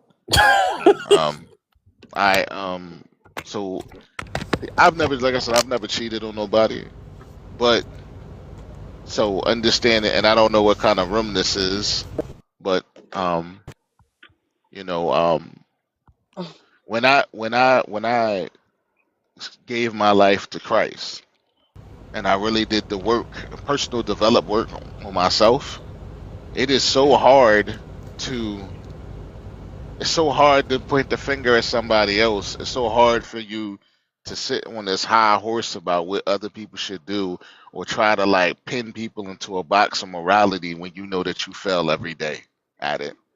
Like that it's a full-time job to choose different and be different, to look at things from a biblical perspective. It's just it's like everybody lies. I hear people all some, oh, I can't deal with a lie. You lie every day. If not to somebody else, you lie to yourself. If not to yourself, you lie to your God. Like how could I ever sit back and condemn someone for lying when I do the same thing? People just know about that lie. They don't know about the other lies. They don't know about the lies you tell yourself. And just your behavior, like people like literally will sit up here and like they do no wrong. And I know different. I know better. Like so my thing what are is you talking about? I'm talking oh my lord. I'm talking about anyone, anybody. It doesn't matter who it is. I'm saying that like when Okay. people, oh, I'm Go saying ahead. that. Thank you. Mm-hmm.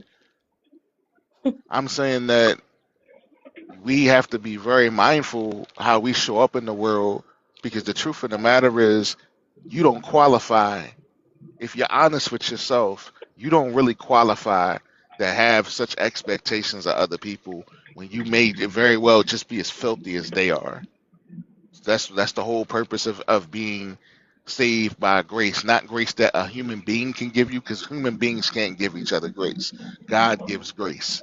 So you are saved every day and accepted every day, loved on every day in spite of who you are and how you show up and how you fail. And because I've done that personal work with myself, I have a very Mm. different understanding when it comes to other people and how they show up in their process. But I'll land there. So okay, so you talking in general about people and saying that they're filthy and I'm not talking about you you personally, did the ma'am. work. She she said Just trying general to top. She said understand general. what. Yeah, I just trying to understand what you're saying because I only could go by what my experience is, and people do lie, but I don't see the reason why I need to lie because the only person that gonna judge me is God, like you said.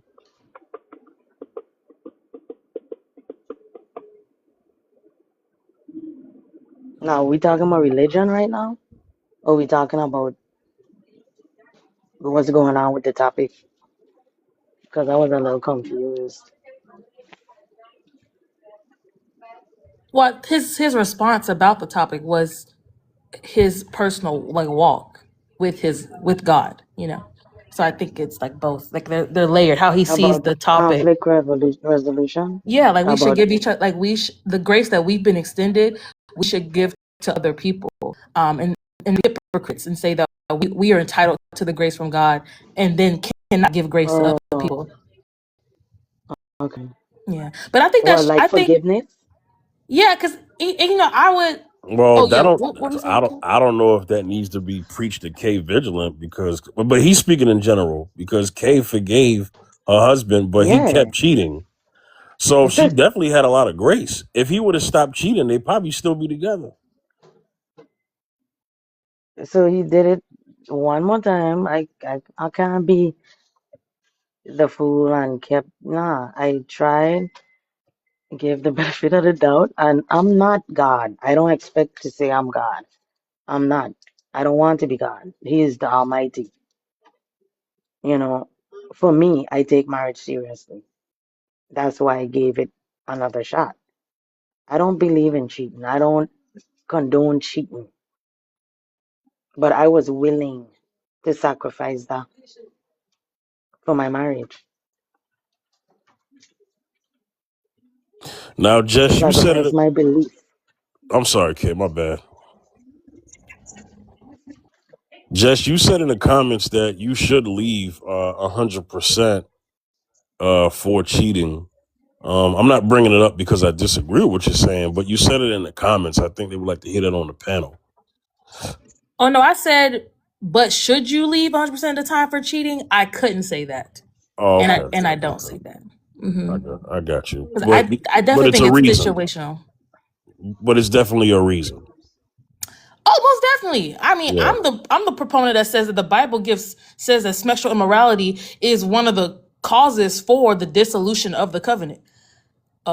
So you Yeah. being a HOE on your covenant, again, I believe that when Jesus was talking to the people in Matthew and he said, there's no reason for you to divorce your wife except for sexual immorality, he was talking about this particular thing. But do I think Yeah, that that's adultery. Yeah. yeah, do I still think that means that you shouldn't fight for your marriage? Should both people want to come back to the table and rebuild something new?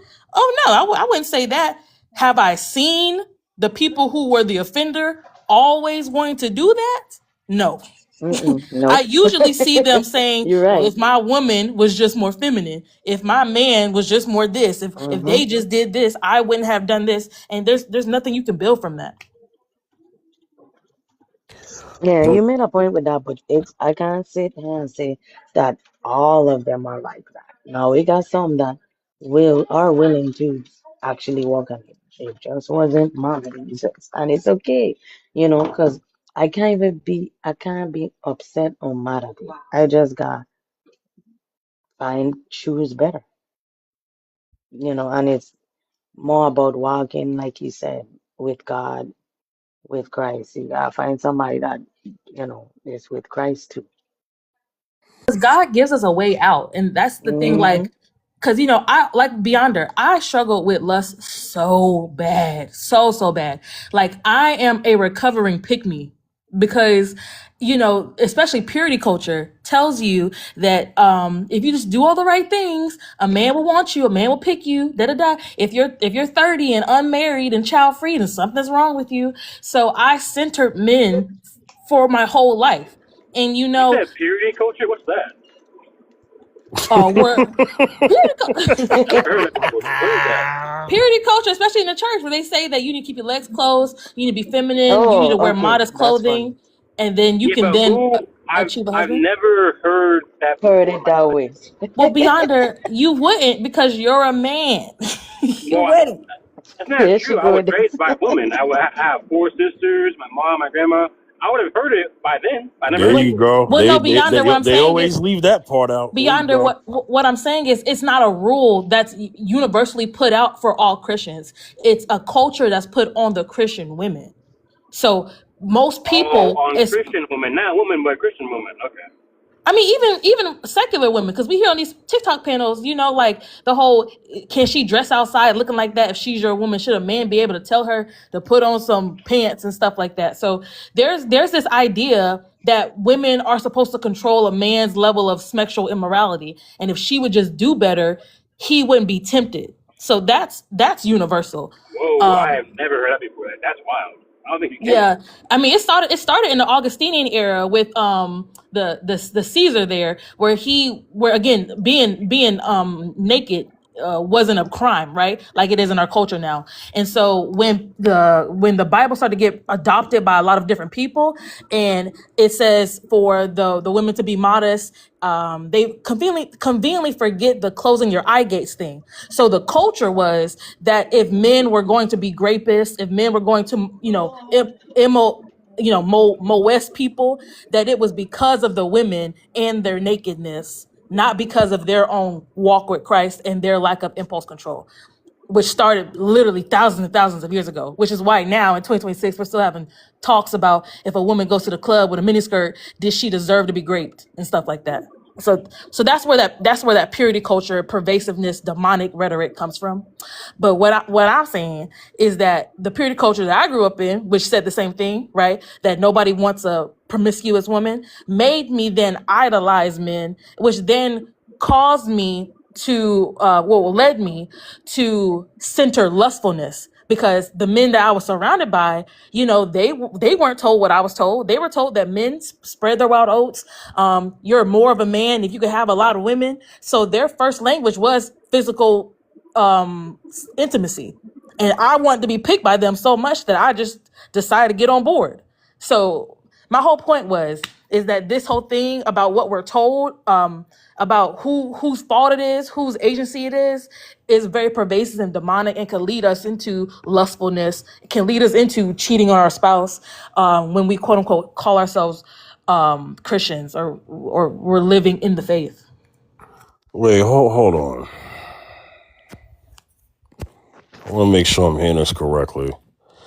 So you said you struggled with lust so bad to the point where you became a pick me.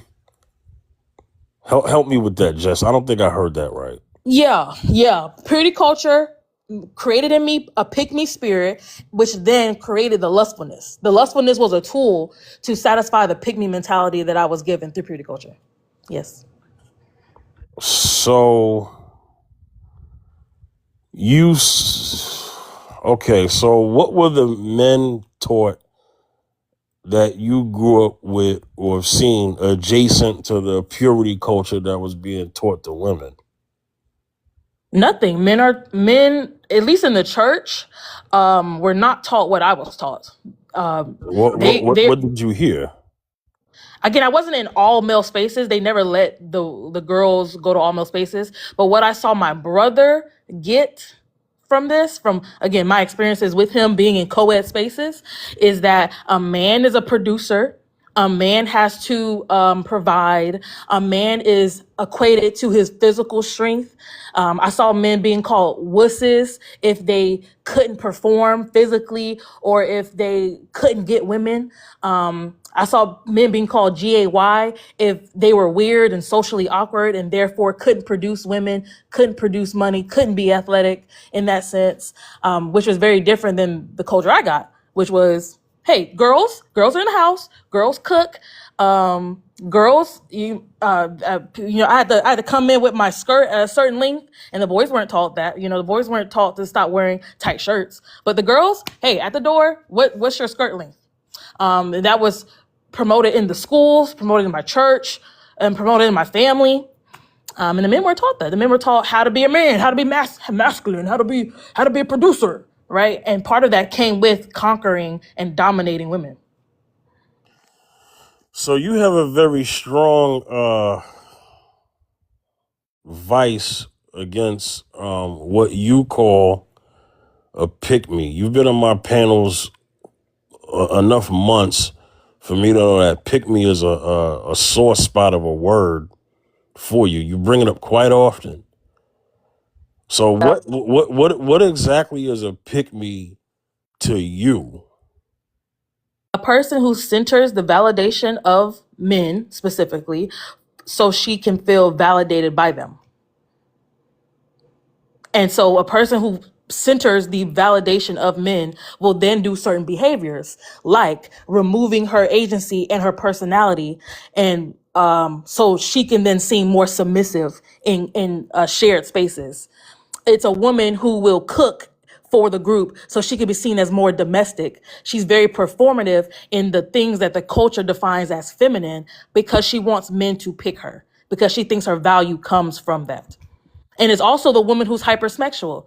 Like, there's a lot of people who say that the city girls, they don't center men and they don't like men and da da da da. But the whole point of being lustful for men is to get the validation of men.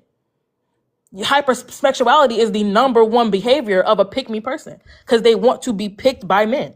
And if the man's natural language or the language men are given is that we dominate, we produce, we conquer, the woman is then going to acquiesce to that. She's going to allow herself to be used as a commodity. You brought up city girl. So what is a city girl to you? A person who uses men for money and resources, and tries to manipulate them, like an ultimate manipulator. So transactional? You could say that, yeah. And I didn't come up with the term city girl. I know that's the term that usually men use to refer to women who do that. You're in the ballpark of it. I'm trying to connect something. Is a city girl pick me? Well, does she have pick me elements? Absolutely. Any woman who centers getting from a man, getting validated by a man is a pick me. Now, a city girl. I would have said more with the city girl part, but go ahead. A city girl tries to push against the patriarchal, misogynistic system of men dominating women. So they try to dominate men first instead of then being a cog in the system of being dominated by men. But it's still centering a man's validation. It's still like I'm using him for his resources to validate the fact that I don't need him. So to me, those are different sides of the same pick-me coin. Even though the city girl may have a different reason because she wants to be countercultural to a misogynistic culture. So a city girl, if she's transactional, what is the other thing she could be called, Jess?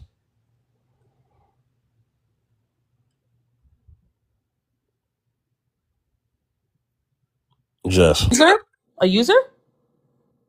Is that what you're saying? If it's transactional, what would be the other thing that she would be called other than just having pick me elements? was like a pop quiz. What is it? I'm What's the other? it starts with the letter P. Something letter P. A prostitute. Oh. Yeah. But a pick me, but a pick me's not a prostitute. They are right? sometimes. Yeah, they are. Sometimes Well, married women are the most. They prostitute themselves for safety, for financial security. Like her being quote unquote married doesn't mean she's not a pick me. Doesn't mean she's not prostituting herself to get validation from men. Wait, what? wait. If she's married and she's a wife to a husband, her husband, they have a covenant together. She could be under the realm of prostitution to her husband. Yeah, because I mean, everybody who's married is not quote unquote under a godly covenant. So that's the first thing, right? If we're talking about people who were Jess, let's. All right, okay, Jess. We understand this part. We're just having a conversation in terms of just we still live in this world, right? So let's just talk so that everybody can understand. I'm just trying to figure this out because you made a statement that I've heard before. So I'm not new to your statement, but I just never get clarity.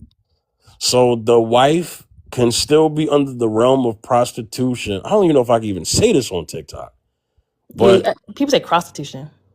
Okay, so prostitution. So she can still she can still be under the realm of that in a marriage. Of course you can. To her husband, and that's her husband. Of course, you could be pimping yourself out for safety and security inside of a marriage. Of course you can. A lot of women do it. Okay. But you said,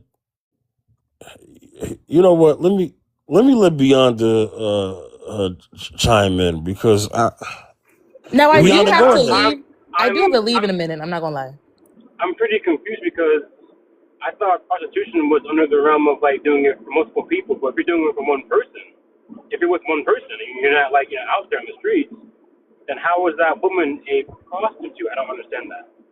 Well, you can be a prostitute for one person. Like you can prostitute one time. Yeah, she's right about that. You could you could be a man's whore, but I guess the thing I'm saying is if there's a wedding ring. What that mean? What does the paper mean? Because I kind of see her point. Well, no, I do see her point. But Jess, there are women who are a man's whore, and there's no ring. So what I'm saying is, for the woman who got the ring, she got the ring. She's a better manipulator. I mean, that's all that means. That's all that says. Really? So she's a better manipulator because she got the ring? Yeah, like she's hopefully she's on that man's insurance. Good for her. That's a woman. That's a woman in STEM. That don't mean she's not prostituting herself for him. Well, Jess, I may say something that may disappoint you. What? Tell me. But Jess, if I'm married, and I'm gonna just keep it 1,000, and for all my Christians in the audience, close your ears. I'm gonna keep it 1,000. You gonna slut her out? Is that what you're saying? No, not slut her out, but if that's my wife and the bedroom is undefiled, never mind. Yeah, because we're not talking about smecks that God ordains. Let me just clarify. We're not talking about the smecks that God ordains. We're talking about women using sexual activity in exchange for money and resources. I'm saying that can still be true inside of a quote unquote marriage because women have done it for history, where they get with a man who has the resources and they barter their body. They barter their body so she can get a house. They barter their body so her kids can have a house, right? So she's not on the street. Women do this all the time because we're told again through a purity culture that if you're feminine enough, if you're this and that, you'll get picked. So the goal is just to get picked.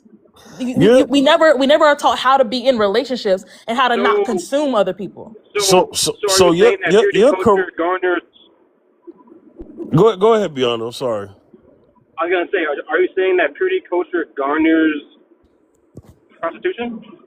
Oh, most definitely. Absolutely. Oh wow. Okay. Absolutely. And the fact that it does that is because it's not universal. Men are not taught the same things about holding themselves pure until they get married. Men socially are not villainized for having a bunch of bodies by the time they're 35 and ready to settle down, right? It's the culture Right. that says, women, you are damaged goods if you do this, and it doesn't matter if the man does it. That's what causes the pick me culture, is that women want to be picked by the hypersexual man, so then they therefore become hypersexual to get picked by him. So what So is your system then? I don't get it though. You're saying that being pure, like the purity culture, there's a negative like thing you're putting on it, I guess. So what Yeah, are you trying to say?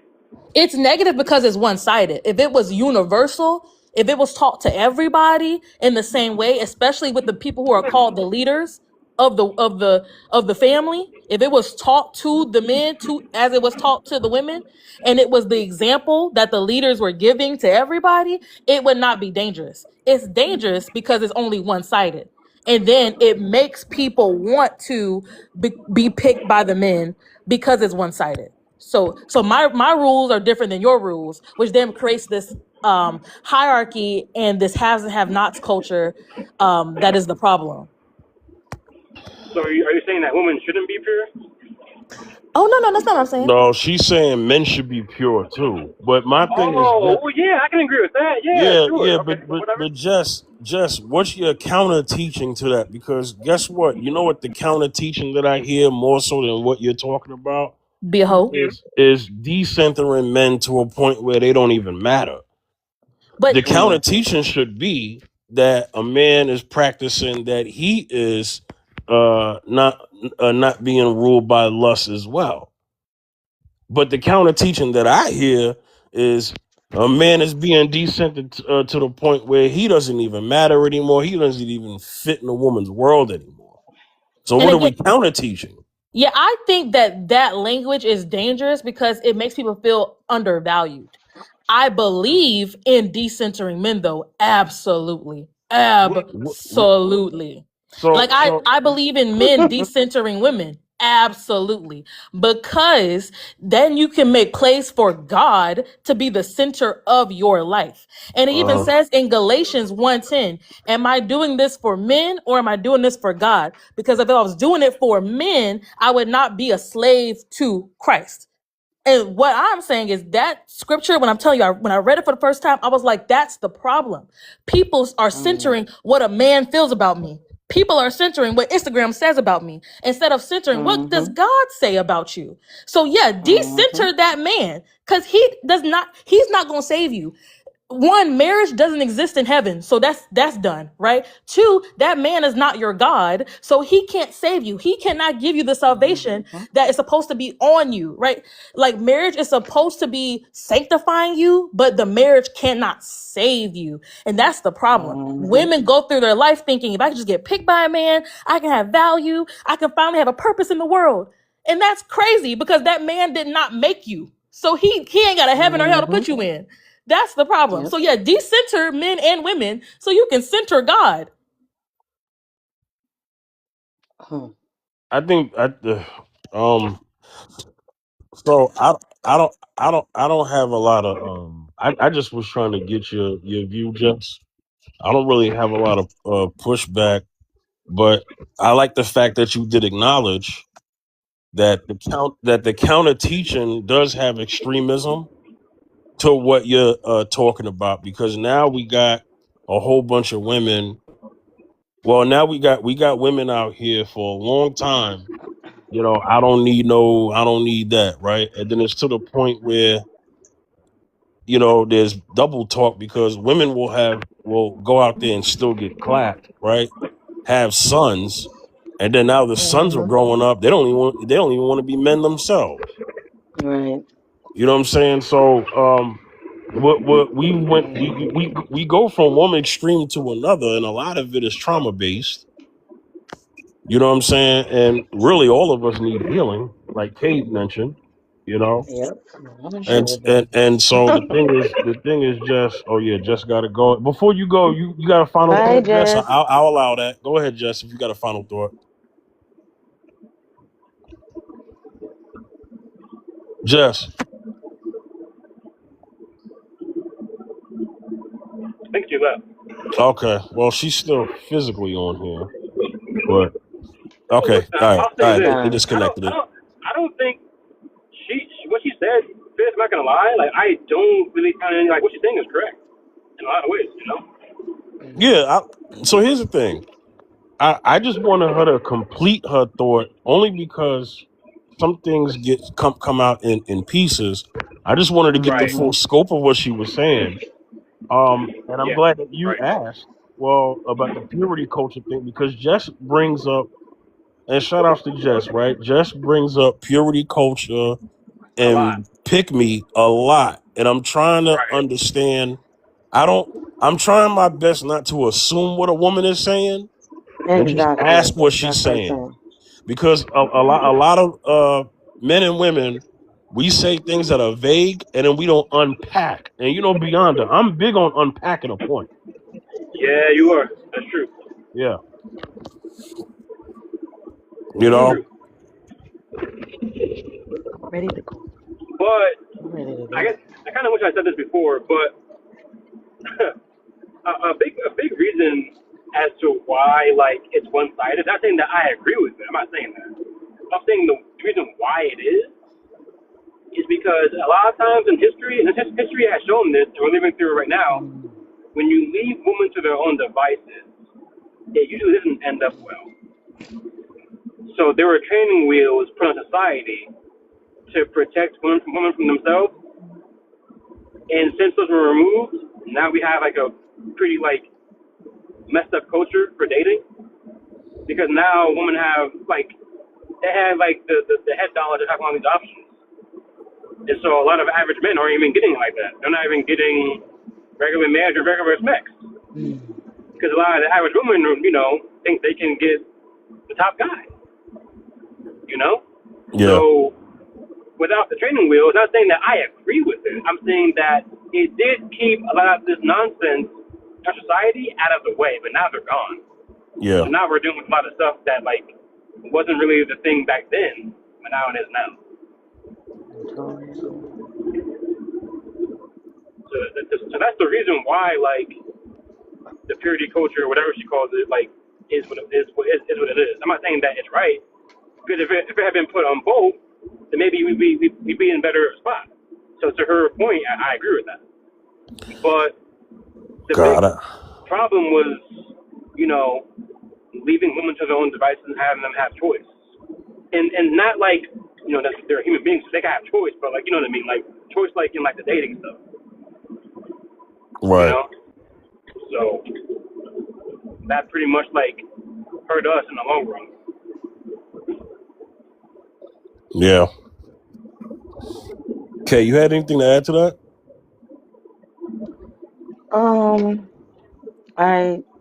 I like the way she explained things. She explained it in a different way than just like how you brought up transactional, because that's what it really is. It's transactional Yeah. to me, but Yes. she brings it in a different way, and still have women out there that just want men for money and will marry a man just to be, for money, That's true. but not all women are that way. So I can't say, just like all men ain't that way. Right. I was trying to tie in. So I guess I was trying to understand the Why she tie tied in. that in? Yeah, because there's that conversation, and then there's the other conversation, and she was Well, connecting them, and Beyonda asked, well, are you saying that the purity culture is a training pick ground, me. could be a training ground for transactional? Yeah, because what she was saying was, what did she say about the purity culture? She basically said that the purity culture was, It centers um, men. It centers men to the point where women want to be picked. So she's saying that for her, that is. mhm. She's saying that purity culture led to the pick me culture that she used to be in, which led to the men that she wanted to be picked by. But then she also went into what purity culture could create branches for. And I asked about, does the prostitution elements connect to to city girl culture, because I asked about the transactional part.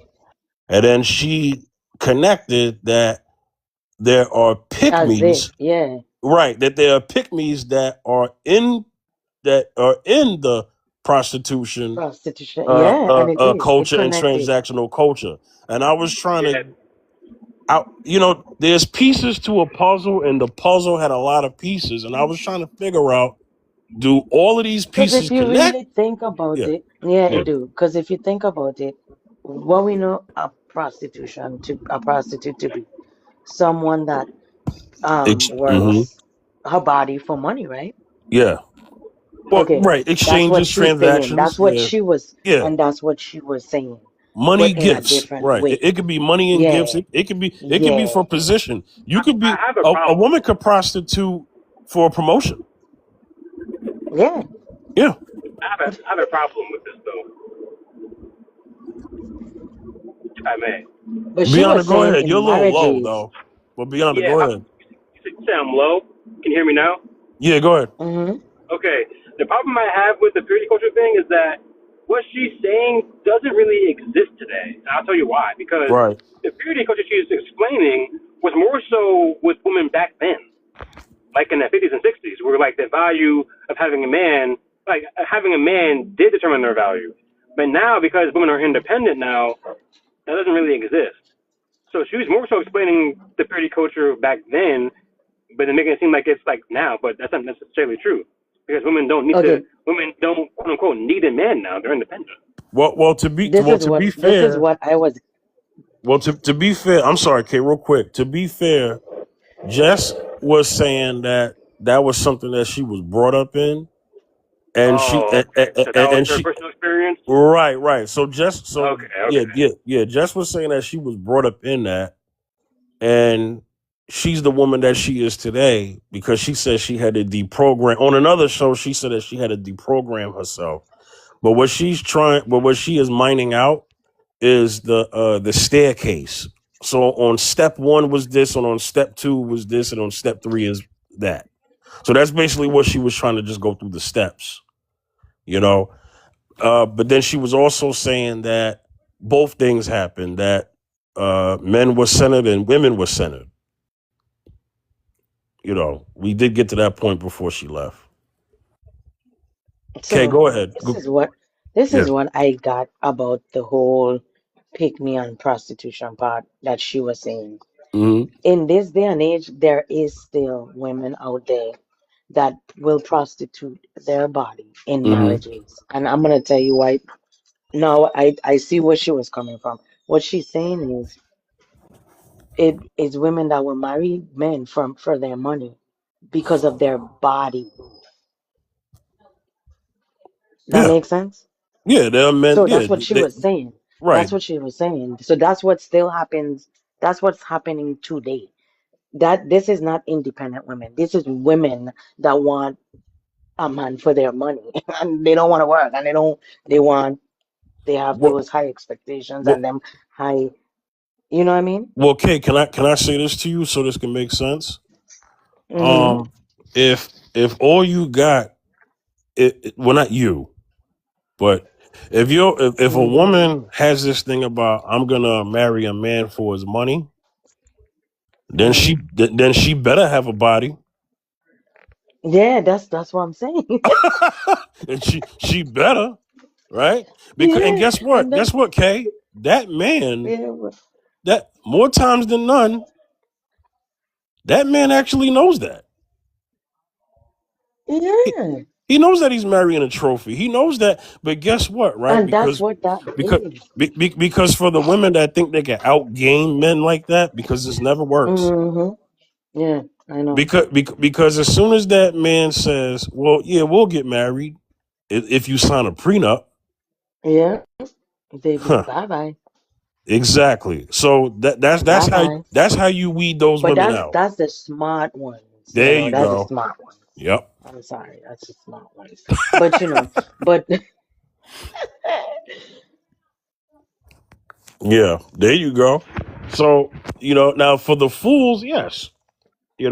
But for the ones that are not fools, and yes, there are many marriages out there. She's right that are transactional, but the woman has a hard job too. She has to keep up her appearance and all the things that she advertised to this husband that she wants to have for the things that she wants. hmm She has a job. Her job yeah. doesn't. Her job is 24/7, 7 days a week, 365. hmm So you don't just get that for nothing. hmm Man, it's just a lot of nonsense if you It is. ask me. It's too much. It- But again, I can only speak for yeah. myself. I'm learning. I'm trying to grow. I'm still healing. And that's all I could do with God. Yeah. You always gotta make sure you put God in the decisions you make. And I did that, but both have to be aligned to do and be on the same page and have understanding and communication with each other. Period, you know. You're So right. it's a lot of things that I know next time, things that I to look out for and things that would better align with me. And if it's not, I'm okay with being with nobody. Yeah. It's not about is my peace and my mental that need to be straight from this day forward till death. Okay. Yeah. Um. So okay, I have a question. You can answer it or not answer it, right? I did hear you say that your divorce was final, right? Mm-hmm. Okay. How long was your separation before the finalization of the divorce? How many years? Like about 4. Okay, y'all were separated for 4 years and just co-parenting. Mm-hmm. Yeah. Okay, within those 4 years, mm, What? I don't. Okay, I You don't saying know. it? Ah. I don't want to. What? I don't want to ask that. I don't want to ask that. Oh God. I don't know if I'm safe to ask it, Kay, but You don't know if you what? I don't know if I'm safe to ask this question.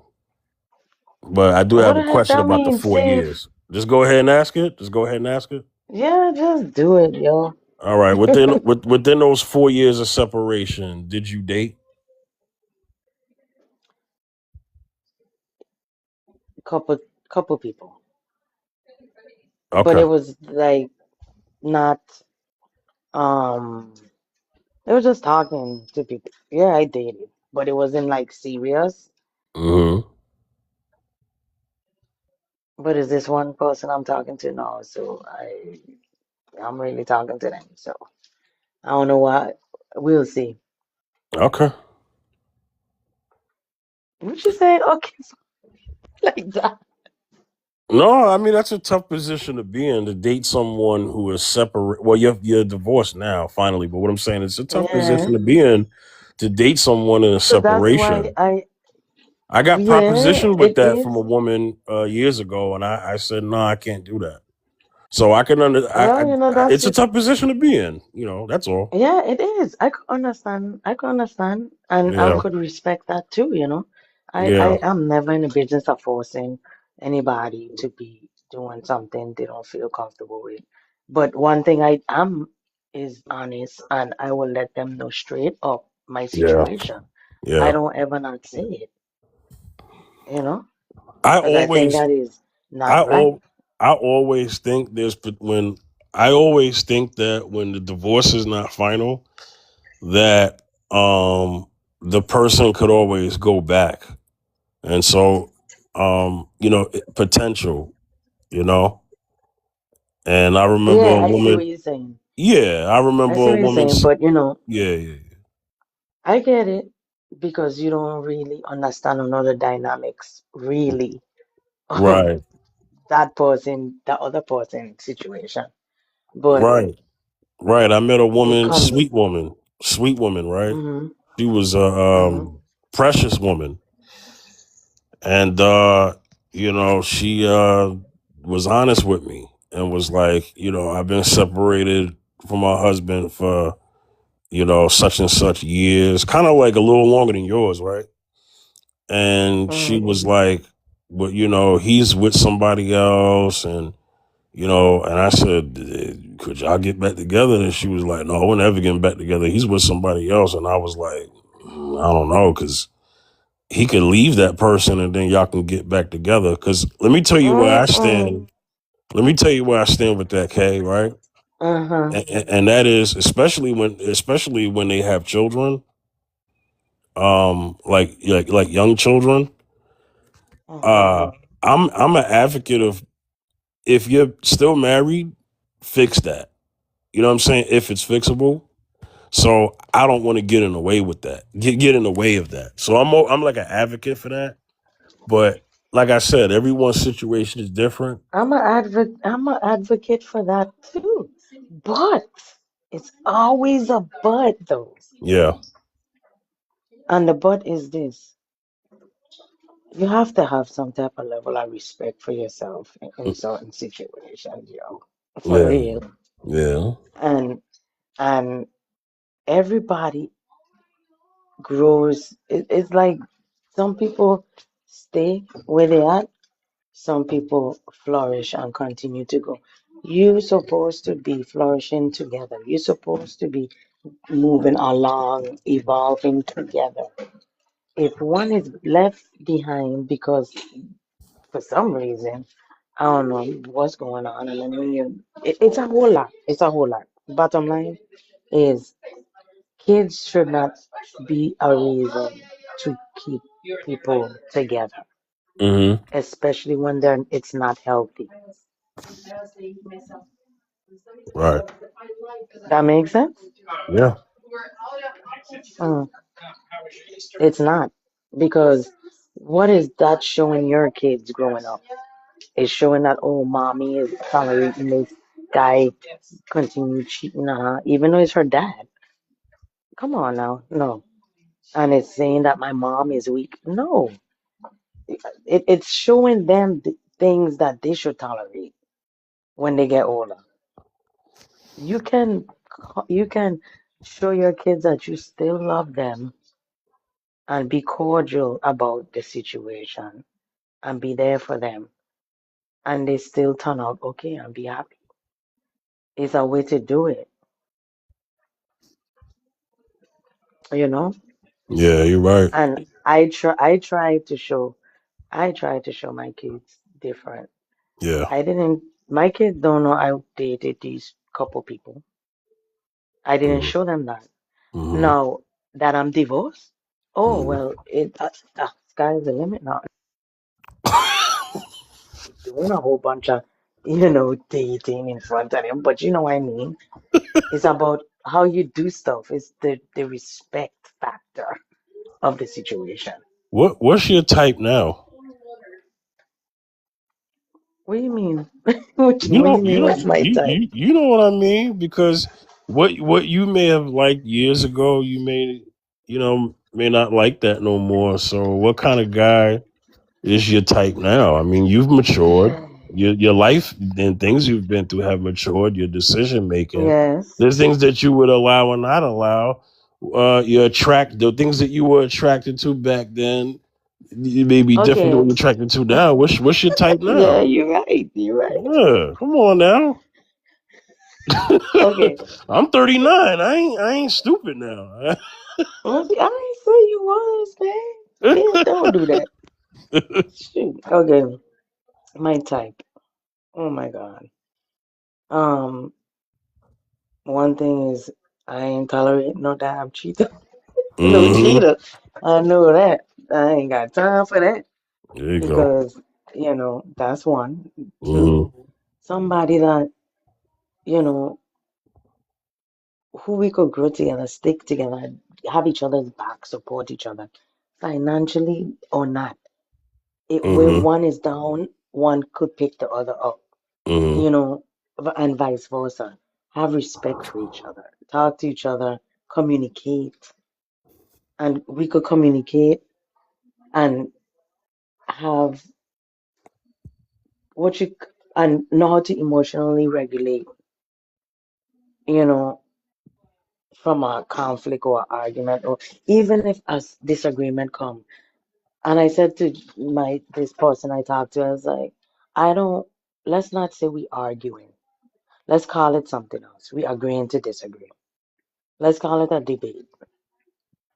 But let's try to have an understanding when we're talking to each other and not Mm-hmm. leave this conversation mad.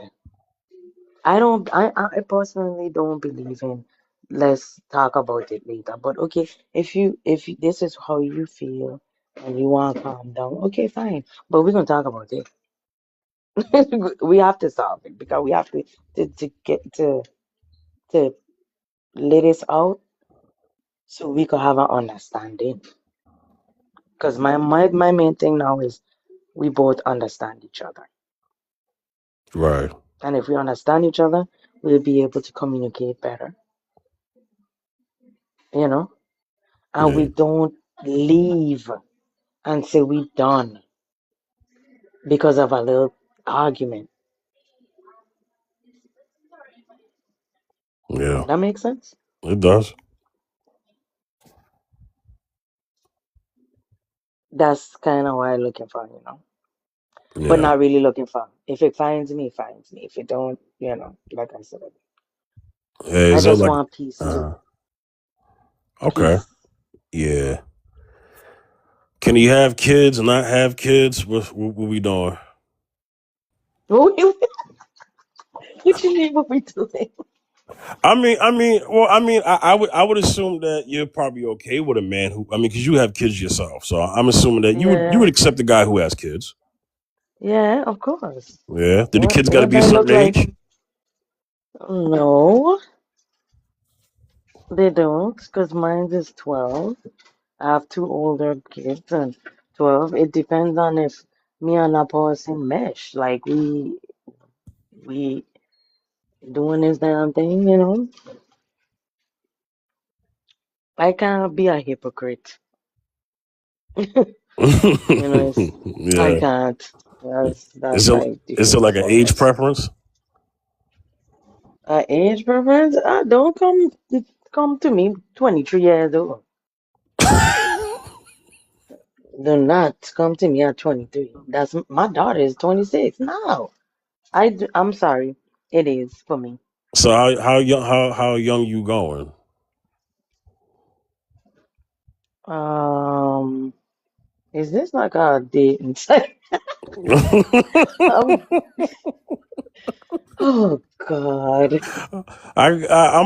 I don't even want to. I'm gonna I don't move even on, but I'm want to just say. I'm just having a conversation. I'm just I don't even curious. know. I just That's think all. like it We gotta all be have an at age. least. No, but we all have an Well, age okay. range. Yeah. Well, we do. I do. I have an age range, so I'm just What's your asking. age range? 10 years down, 20 years up. Oh, okay. Well, I'd say 10 years down, Wait, you 10 said years 20 up. years? Yeah, he did. He did. 20 years up. So wait a minute, you would date someone who's 59 years old? Uh, Yeah, yeah. that's Why not? basically what he said. That's my max for up. Okay, Okay. So so I so say so 10 so years Okay. so down, I'm 10 years 39. up. So Bianna, I'm 39, right? So 10 down is 29, Right, right, right? And yeah, right. 20 up That's is fine. 59. Yeah, Yep. yeah. You Okay, debating I get now, that, but dang, 59? Jeez, I don't know about that. I don't know about all that. But hey, that's you. That's you, my huh? guy. That's you, my guy. Well, what if she look I couldn't. hot? Like, what if she look better than a 29-year-old woman? Like, then what? I mean, that's rare though. Like you don't really have a lot of people that are 59 that look better than a Oh, 29-year-old. It's not common. Well, But if beyond it well, happens, then cool. well beyond it, realistically, I'm not gonna get that. Realistically, Okay. but I was just Right. giving a range. More than likely a I'm gonna say 59. 10 years down, 10 years up. Yeah, realistically, 10 up is more realistic. Beyond, I think Right. I was Yes. about to say, like, yeah, more than likely right women. now. So yeah, a woman who's 49, a woman who's in her late 40s looks at me and is like, oh, well, that's not so bad. He's, Right. you know, Because at that point, you're not getting a milk, you're getting a guilt. You're getting a grandma. You getting a Right? what? You're getting a guilt. So if a milk is a mom, a guilt is a A grandma. MILF. Okay? What I don't know is about all that? that. Okay? She's damn near 60. I don't know about all that, bro. hey, Look, I'm gonna be a MILF soon, okay? I remember there was You're a, tripping. I remember there was an episode of Wayne's Brothers where Sean got with Pam Grier, because Pam Grier was a guest on the show, right? Oh my gosh, Okay. yes, Yeah, and yes. remember that episode? Remember that. It was Pops and their grandmother. She was like, "When you be 40, she be 60, and when you be 60, she Yeah, be I dead." remember that. Yeah, Yeah. exactly. but realistically, if I still want children, I can't go that old. I understand because I don't have Nah, kids yet. So, Well, I'm gonna tell I you think the what, cutoff was 35, right? the cutoff. No, The it's cutoff is not. 35, right? Well, I mean, you could, Oh like, my Megan God. Kelly had kids at 40 years old to work for her, but, like, most women can't have kids at 35. Well, it depends on the woman and her yeah. But biological yeah, it depends, but, like, clock. on average, black women can't do it. Well, They said that okay, he means like that's the healthy time. child. Yeah, he means like the chance of having a Yeah, healthy like, child. you can You have could kids, still but, like, have are a they going to be healthy healthy? child after Yeah, but, like, 35. it alters very, like, it's like, the chance of you having a healthy child, it goes down. Chances are, you know? So, like, I if you're think it has 21, more something to do with the like conceiving, like reproduction. It doesn't have nothing to do with the health of the child. I think it's more about the reproduction of the woman. Yeah, I think that's what he means. So what he's saying that yeah. he's saying the health of the woman and the I thought ways he was saying the health of the child. well no he's saying he's talking about geriatric. Are you talking about geriatric pregnancy, Beyonda? Well, okay. So what I'm saying is that, like, if you're in your prime physically as a woman, right, 18 to 25, right, or even like 30, like your chance of getting a healthy baby is pretty much like 100%.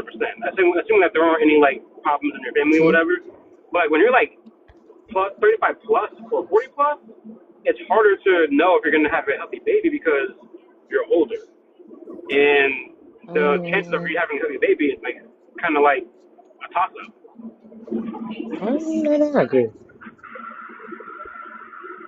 But I mean, I don't know. I don't agree with that because I've known people past 35 that has healthy Yeah, babies. but that's rare. That's not like a rule. Like that's an exception, That's not but rare. It's more than rare. it's not the rule though. Well, Unfortunately.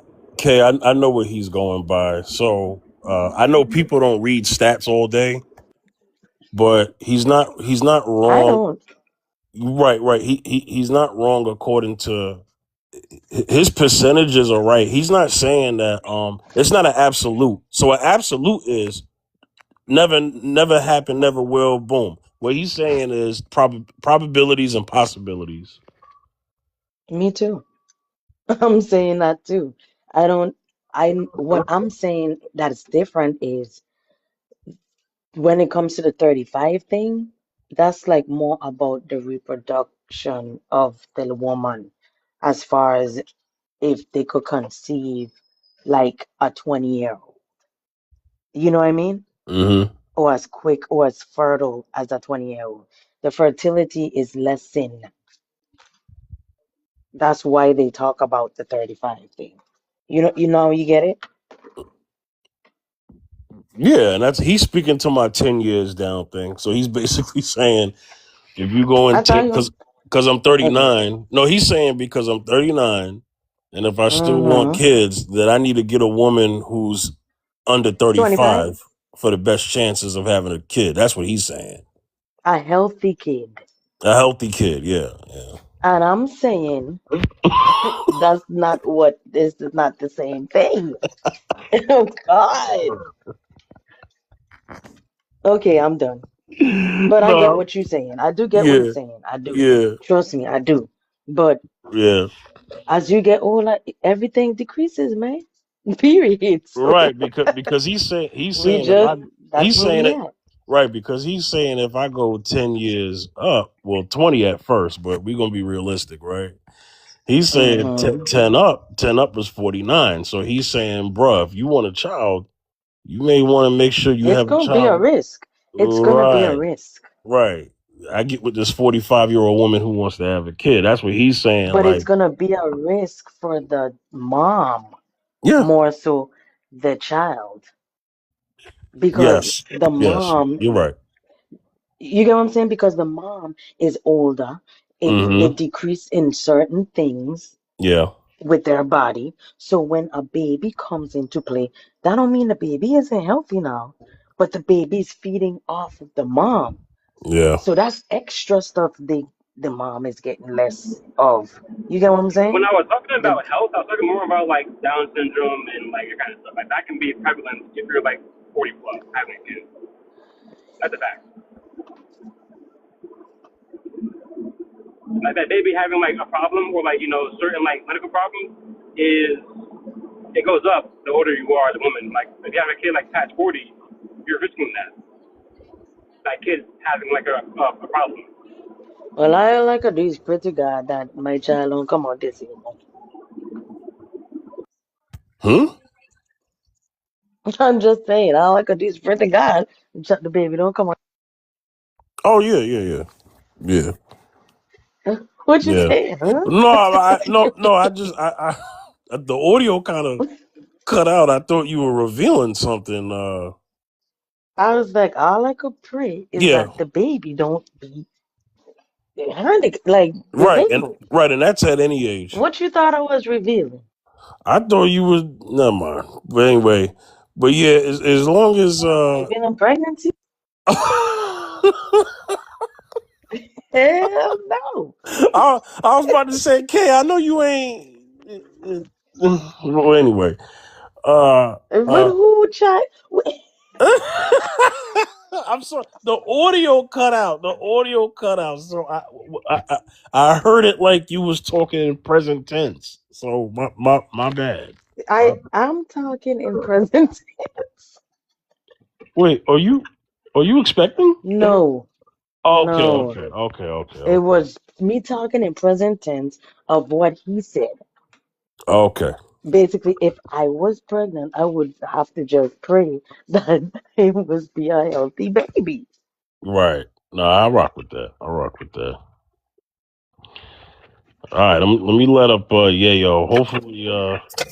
Oh wait, no, where he at? Oh, okay. Hey, what's up, Fifth? Hey yo. Hey yo yo. I rock with your name, bro, and I rock with you, bro. Hey. You see the topic? So Yes, sir. this is a relationship based topic. I know we were kind of like rambling a little bit in between, but yeah, it's do you communicate or just react during conflict in a relationship? Go ahead, Yayo. Because I'm a man, bro, Yeah. and I was raised by a woman who's hella toxic, and I got to figure out and I'm trying to get real personal too about it because you guys bring up great prompts here. I just feel like in my environment, bro, women have shown me nothing but not humble. They show me how not to be humble, and people be like, "Bro, why you not humble, bro? You be acting like you not like you cocky and this and that, like." And I be quiet for real. I just think being around my environment really showed me how to not be humble for real. Like, as a woman, they know they don't need any other help. They could manipulate and do whatever the hell they want and get whatever pay grade they want. If you a smart woman, if you a broke woman, tragedy. Cause you have you're sitting on a treasure between your legs. You know what I'm saying? And if your face carve be hitting, it should be because you're a female. You know? But again, like you saying, like I'm coming up with conclusions, solutions, successful endings to shit. When I tell you, bro, my little sister got 2 baby daddies, and I don't know how the hell. Bro, I have no idea how she did that so fast. And not to judge her so much because I love her. You know, she's been through the ringer, but man, I communicate. I don't not try to keep arguing, man. Every woman I've ever dealt with, my mother, my auntie, my girls, or anything, bro, they do not look for a solution, bro. And I'm personally telling you, brother, from man to man, what evidence do they need scientifically? We don't need any more evidence. I think men are finding out that we just need to protect ourselves, bro, and stop following our fucking, you know, our big heads. Yeah, your language, man. You know how it is up here, man. Be Oh, careful. my language? I just say something? Excuse me. Excuse me, Pop. But yeah, but yeah, what I'm referring to is this, right? Like you ever like, so what happens is, you know, people be in romantic relationships, right? And what happens is a conflict will arise. As opposed to them trying to have a solution and deal with it effectively, they'll just react, scream, yell. I mean, speak to that, though. I mean, because you know that happens in a relationship. You know, people just balk. It depends, Bob. Yeah. I've had moments to where I have a gambling problem. And when I tell you, it's so bad because I could have $2. It's this bad, Bob. And my girl could testify. She's right here. She just came from work. I've had 77 cents and I've made it all the way to $147. I've had $2. I made it to 500. You know, and I flipped the bag too the bad way. But again, like she's been there for me. She's fought for me. And if there's an argument about that, I have to, as a man, know that I am to blame for it. You know? Now if it's an argument that you can't really fix, give me 1 sec.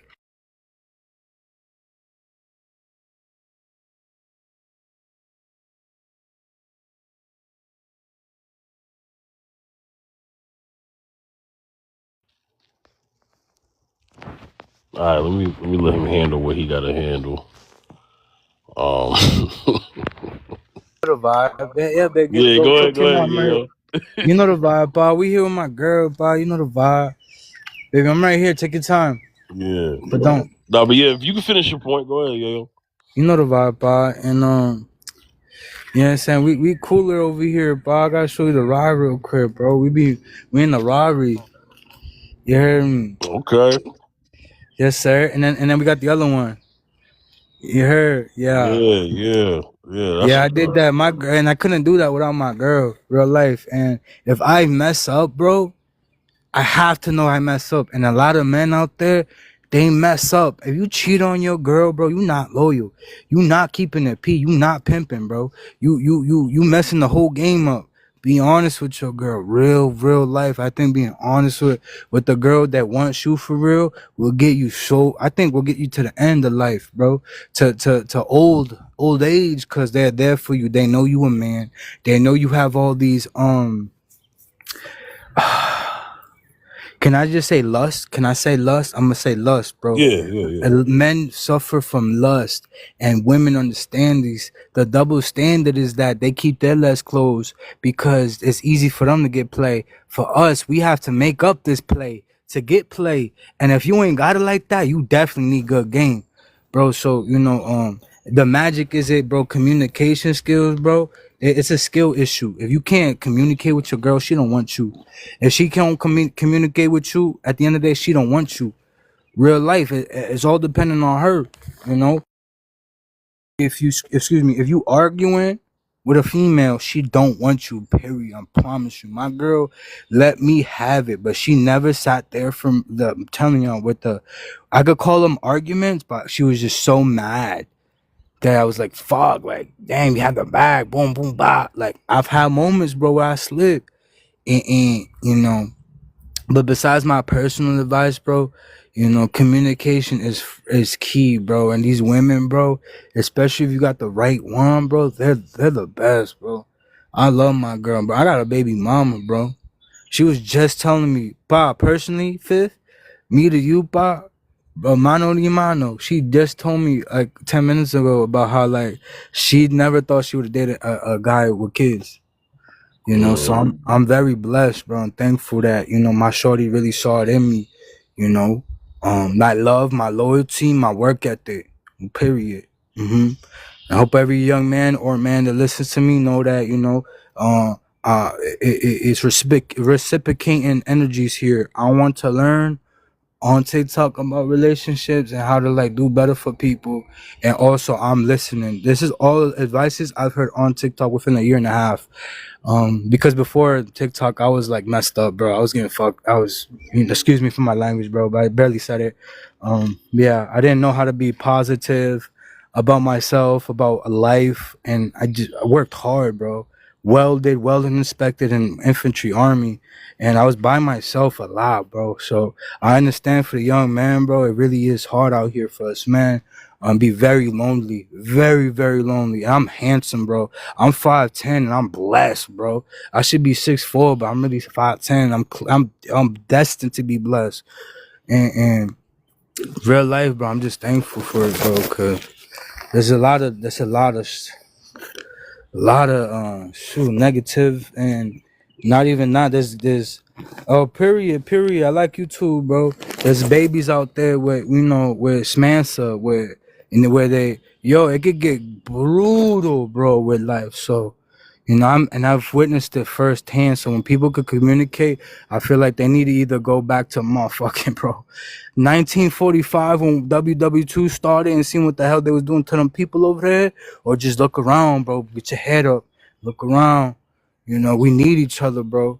They doing it to us all the time. The devil is all the time, bro. He's messing with all the time, bro. That's my piece, Fifth. I appreciate you guys. I knew it was gonna feel better talking in this panel, man. I'm gonna share the panel and post it. That's what's up. Yeah, yo. Real quick, man. You had a good point. You said if your girl constantly argue with you, that she just don't like you, bro. Is it? You know what I mean? That's a good point, though. Yeah. That's the best point in the world, bro. Like, my girl could like yap at me, but I know what I did wrong, and then she'll stop because I know what I did wrong. Right. But if I don't cue the fact that there ain't nothing wrong and shorty just making a problem out of nothing, I gotta know that ain't my girl. That's somebody else's girl, bro. And I better be watching out, because a girl like that want to play you. And when I tell you, I learned this from one of the biggest players in the world, bro. And I'm talking, he didn't even know his value. He was a Super Saiyan. He didn't even know it, bro. I'm telling you, there'd be a lot of people like this. But basically, like, I kind of lost my point, but I know where I'm at right now. I know where I'm at. He got 4 baby mamas type shit, bro. Like, dude is incredible, incredulous. He's suffering by himself, you know, not knowing it's all in his head. And he got other problems, bro. He be touching shit. I told him, don't touch shit, bro. You be way more healthy. Just eat. Yo, the words, man. Come on, yo, come on. What I say? Yeah, excuse me, pa. Yeah. Now go ahead, but I'm just, you know, I'm fragging. I'm flagging right now. Yeah. you can go ahead and finish your point. Go ahead. Good little pa. Yeah, no, I just heard it from the best of them, bro. Dude got 4 baby mamas, bro. He looked like a 1960s character with all the women back in the day, right? 4 baby mamas, bro. And he's still messed up in the head. But he's taught me things. He don't even take his own advice.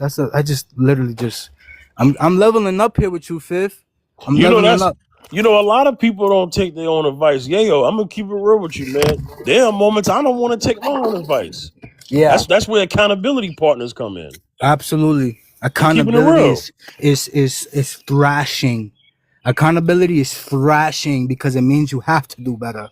You saw what it was. Now if you don't do better from here, that's accountable. That's accountability. Real life. Facts, and my shorty do not argue with me. She'll bicker at me, whatever. That was the whole point. But he figured out that he told me this. I found my point. and this is the realest shit I ever heard from him and from any dude. He said, "Oh, your shorty got my ex-wife." He said, "Oh, your shorty got a sister." And he said it in Spanish. He was like, "Damn, bro. You know them girls with sisters, they play around too much." And I was like, "Damn, I never believe it."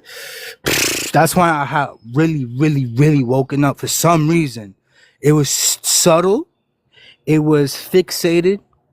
But I heard and I saw him, and I was like, "Yo, bro, got 4 baby mamas. And he's tripping on his last baby mom, or his second. He was tripping on his second baby mom because he was trying to get back with her, not the other ones."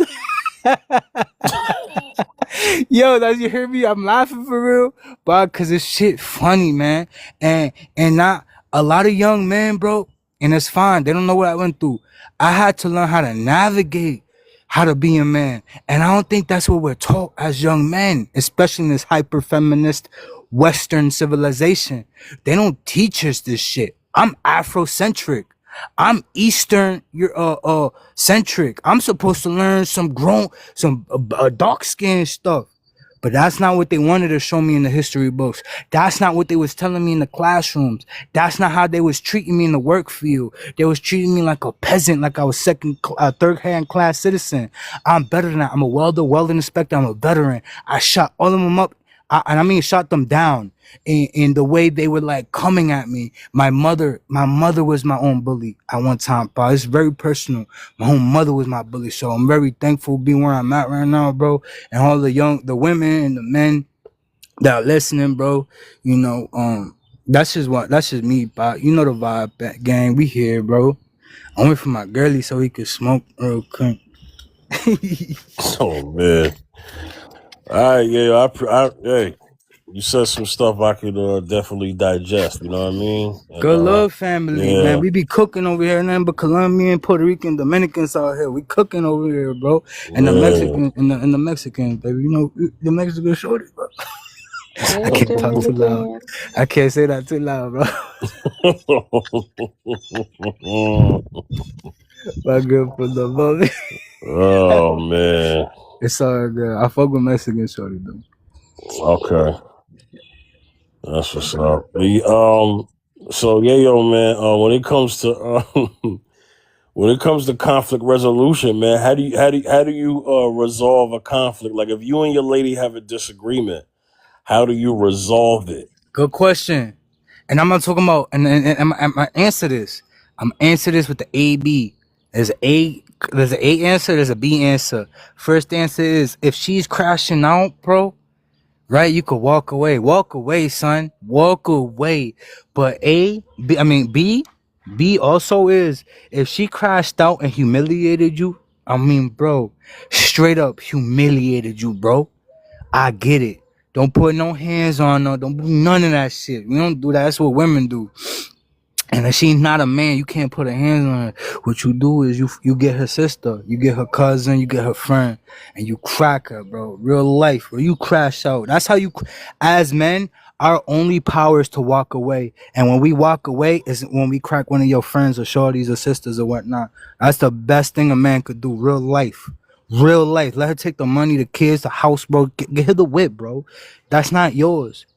But everything else, walking away, when I'm telling you, when the female, the older females, bro, trust me, I had 3 sugar mothers. I had 3 sugar mamas. My girl to testify, but my ex-wife could tell you, bro. I had 3 sugar mamas in Nashville, Tennessee. And they took care of me, bro. I didn't need nothing. Only nothing, real life. And I tell every man, real life, if you not on your get, bro, if you're not on your app, if you're not on your getting the girls that want you for real and put money in your pocket, you not it, bro. You not the man. You not him. Real life. Conflict resolution is either A or B. Either you walk away, bro, and you do nothing. Take the L. Walk away, bro. Put that L in your pocket. Put that L on your forehead. If not, you know why? A lot of dudes be crashing out, bro. I ain't gonna hold you, bro. Fifth, have you watched the news recently, bro? Have you watched the news recently, bro? Tell me what's going on. Tell me what's going on. Nah, bro, it's a lot of DV going on, like straight up deletion of family. Yeah. They the former Virginia governor The former Virginia governor you didn't hear about that, bro? It's all over the news. The former Virginia governor deleted himself and his shorty, bro. Wow. It's everywhere. It's everywhere, bro. Where I'm from, the Northeast, bro. Yeah. the most oppressed side of the country, because it's always gray, right? We got little parks called Silver Lake because everything gray. The sun never come down, bro. These people, and is I heard this word the other day. Subparticle, subatomic level of depression, and people not understanding how to move through it. We gotta move through. If you live in the Northeast, you gotta understand. You gotta need vitamin D. You need the sun. You need to do something. If you stuck out here, you need vitamin D. If you don't take that, you're literally somehow spiritually going to be attacked. But a lot of people don't understand that, and they're going through a lot of DV cases right now, bro. Obviously, as you can see, the Virginia dude just took his family out. Besides his son, he had a son. It was just him. I'm sorry, it was just him and his wife. And it's like, bro, like, I'm sorry to say it, bro, but women are going to test you. That's part of the genetic disposition. You shouldn't put your hands on any female, bro. They're gonna, once you leave them, they're gonna be like, what do you think? and I hate dudes that do this shit, bro.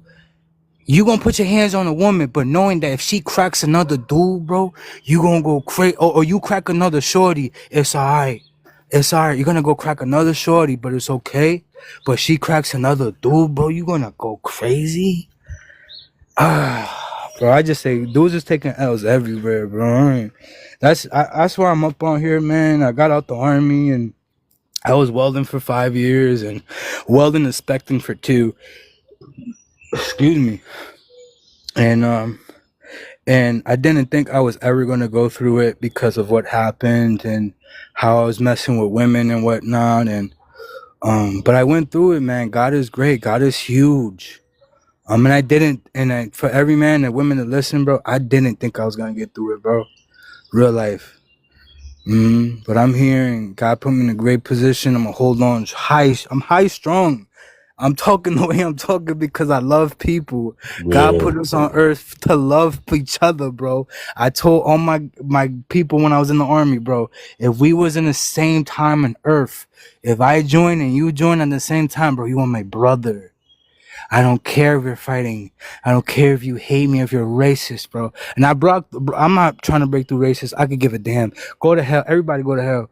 But I've broken through some racist people, bro. Like, bro, if you hate me, it's fine, bro. But I promise you hate me, you're gonna hate the rest of us. You're gonna miss out on the actual love that God put us here for, to show you white tea people that you guys are not from the other side. You guys are actually, because our color is from diaspora, and their color is non-existent, so they're coming from the world just like women are. That's my religion. I'm not gonna go too deep in it, but yeah, that's a lot of shit that I know, bro. Real life, gang. But hey, I'm gonna land here, gang. I'm gonna hold you, bro. I want somebody else to talk, bro. Y'all listening to me, bro. Where my people at, man? I'm trying to make $1 million off of this, dog. Real life. Man, we gonna make $1 million. I'm telling you, I'm gonna break it. And when I get mine, I'm telling you, I'm gonna break it mine. Yeah. Yo, let me ask you something, man. What's the word, bro? You be going on other people's panels, man, Absolutely. and how they treat you over there, man? How you treat It's whatever. It's what I'm on equilibrium, but I fucks with your questioning, because it's like me, bro. If I see bullying in your panel, I'm gonna come off on contrast. I'm gonna be the opposite side of the coin. I'm not gonna just be devil advocate. I'm playing chess, not checkers. I'm trying to see what is the actual point of this motherfucker. I'll put myself right in the middle of this shit, bro. And when I'm in the I've also been, bro, where I put myself in the middle of this shit, and they knew I was coming, and they were like, oh, look, there he comes. He wanna be center of attention. They'll put him in center of attention. Look, he got something to say. Yo, women are mad funny. I think females are too funny. I ain't gonna hold you, but I go on TikTok, really life to. I want an equilibrium. I want to figure out what people is doing around here, and when I do figure that out, bro, and when I get in my position, My disposition is I'm gonna back any positive energy as much as possible. If people are in cahoots and they're lost, I'm gonna make sure they know that they feel that they feel how slow they are, that they feel that the lies they coming on TikTok bringing up all this negative energy, they're gonna feel that shit with me because that shit don't hurt me. Motherfucker call me bro, I'm like, yo, come on, bro. Nigga call, dude gonna call my girl crazy ugly. I'm gonna show my girl out. You know what I mean? I'm gonna do what I gotta. You know what I mean? I don't need to show out like that, but I'm gonna just. And again, I'm not gonna show out. I'm gonna show exactly how somebody real is gonna be, bro. Real life. I don't need to show out. I'm just saying, bro. A lot of people be up in here bullying people. Real life. My shit, bro. Excuse me. My FYP is full of bullies, of feminist bullies, of positive masculine veterans, and trade stuff. So I'm always constantly learning of things I never learned before, which I told you. I never learned how to be a positive masculine. I never I was locked into only my trade, but I'm trying to do this electricity stuff and going to the union on IBEW and understand how not to be finessed by females, bro. Females is they got a millennia of front of us of finessing. They don't need to do it. We was the hunters, they was the gatherers. They was sitting and plotting, and there was at least 20 years. This is funny, 90s to the 2000s. I heard this shit was crazy. Females had their own way of talking. They in media. And now that we have TikTok, we could see how women are talking to each other. Boy, I was like, damn, gay. This is all the shit I learned on the internet, bro. I never been on the internet, but man, I've been learning. That's all. I be on here learning. I be on everybody's panels, bro. I be chopping everything up, bro. Let the whole world get on fire. Real life, bro. Real life. That's what I'm on, bro. I ain't gonna hold you, bro. I love America. I love my people. I love my people that look like me. But real life, everybody that not really loyal and shit and all, excuse me, and spit. Y'all need to go straight to HE double hockey sticks. Hey, yeah, yo. Come back in like 5 minutes, man.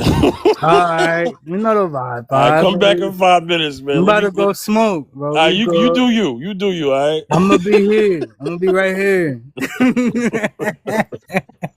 But I appreciate meet you live, but that's all I do this for, bro. No problem, man. I need to get my live back in order, man. I'm getting stuff from the TikTok algorithm, so yeah. I'm gonna kick you just for a minute. Just come back in 5 minutes, all right? Yeah. All right, man. No problem, man. Sir. All right, y'all. Yo, that was crazy, man. I know. Let me explain. Let me explain. Hey, man. No disrespect to Yayo. Oh, let me get this out real quick. No disrespect to Yayo, but Yayo reminds me of like,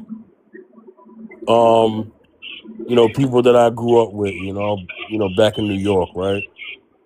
And he's like that family member, Everybody got a family member like him, but he's got to control his mouth on here. But in person, yeah, I mean, in person he can say whatever he wants, but on TikTok, he's got to control his mouth. You know what I mean? That's why I said come back in 5 minutes. Take a time out. You know what I mean? Take a time out, chill. You know what I mean? Get all your cuss words out in the streets, and then when you're ready to come back on the panel with your language intact, it's cool. You know what I mean? Yeah, he reminds me of Tommy from Power, bro. For real. Yeah. He was talking real reckless. It's $531,000. So we'll get you guys set up, get this transaction wrapped up for you guys. Okay? If you get more. Oh, man. My man need to go on mute. He discussing some business. Shout outs to Wisdom coming up. But yeah, Jess, I don't know what 5 minutes is going to do. He said he was out in the nature with his lady. You hear birds chirping. He said he was going to go participate in a libation.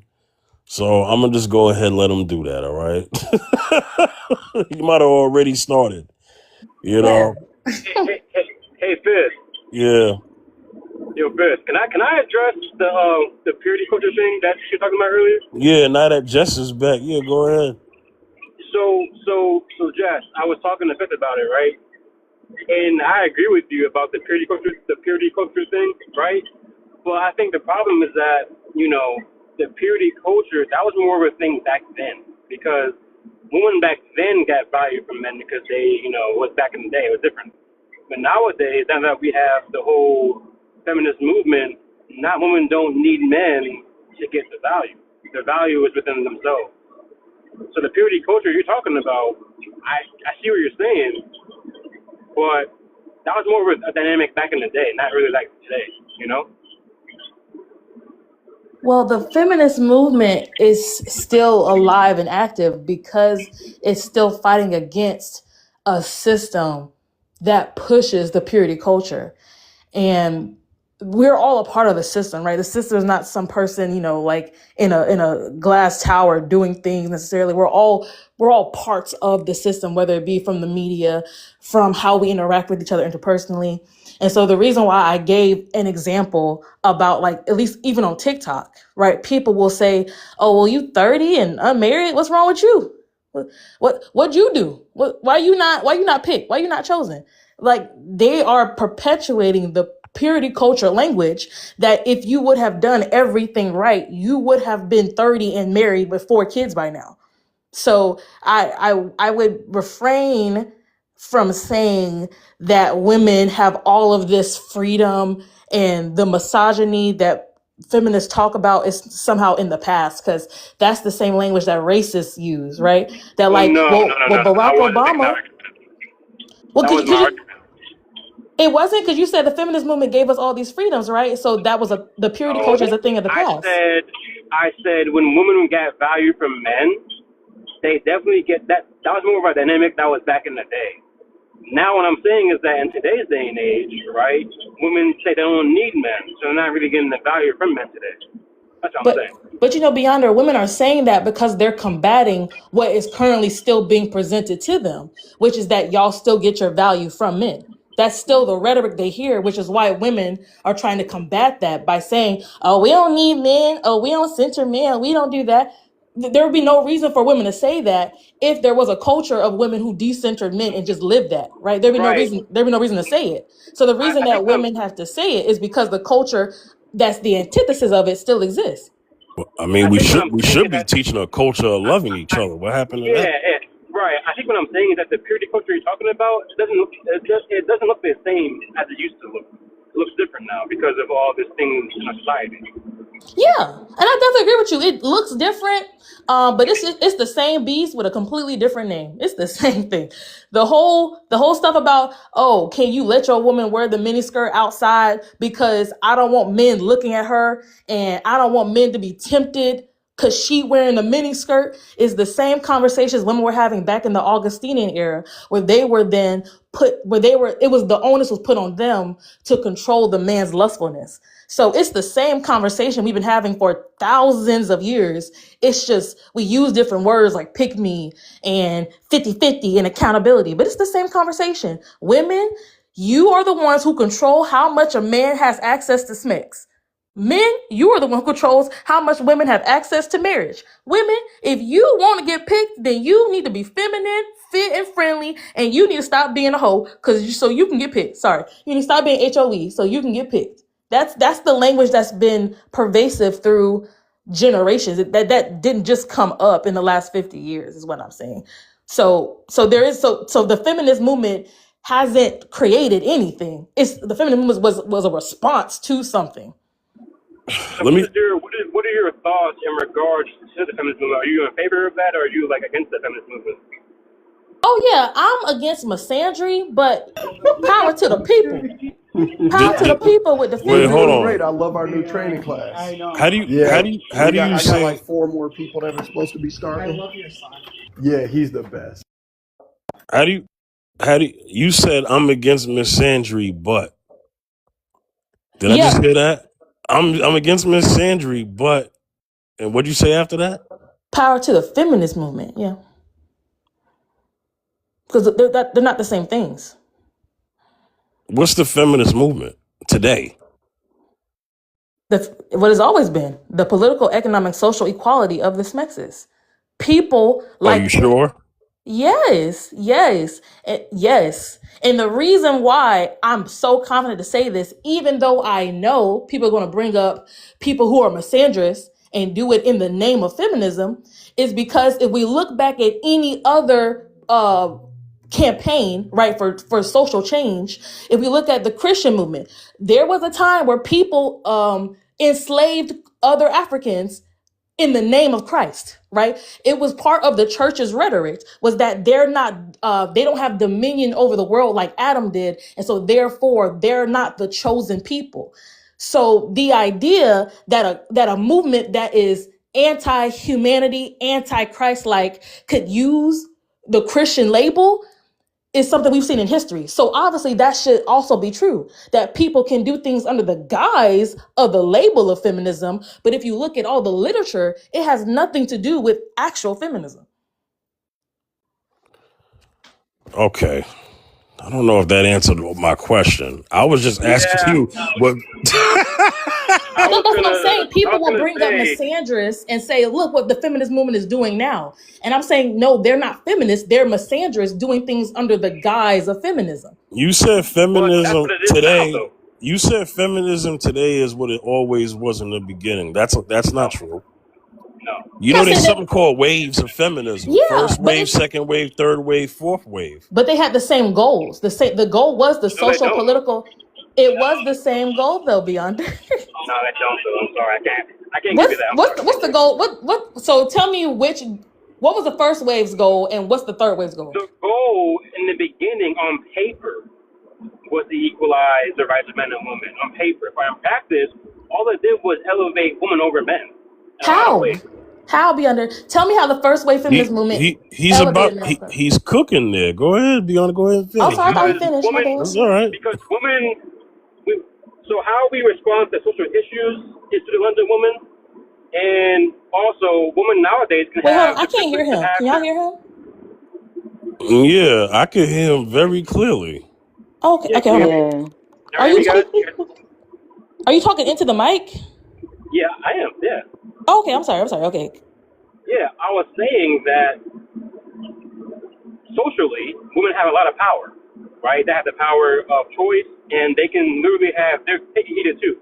They can simultaneously be a woman, but then be masculine too. So the feminist movement allows them to play both sides, where they can be masculine when they want to, and then be a lady when they want to. That's privilege that the movement gave to them.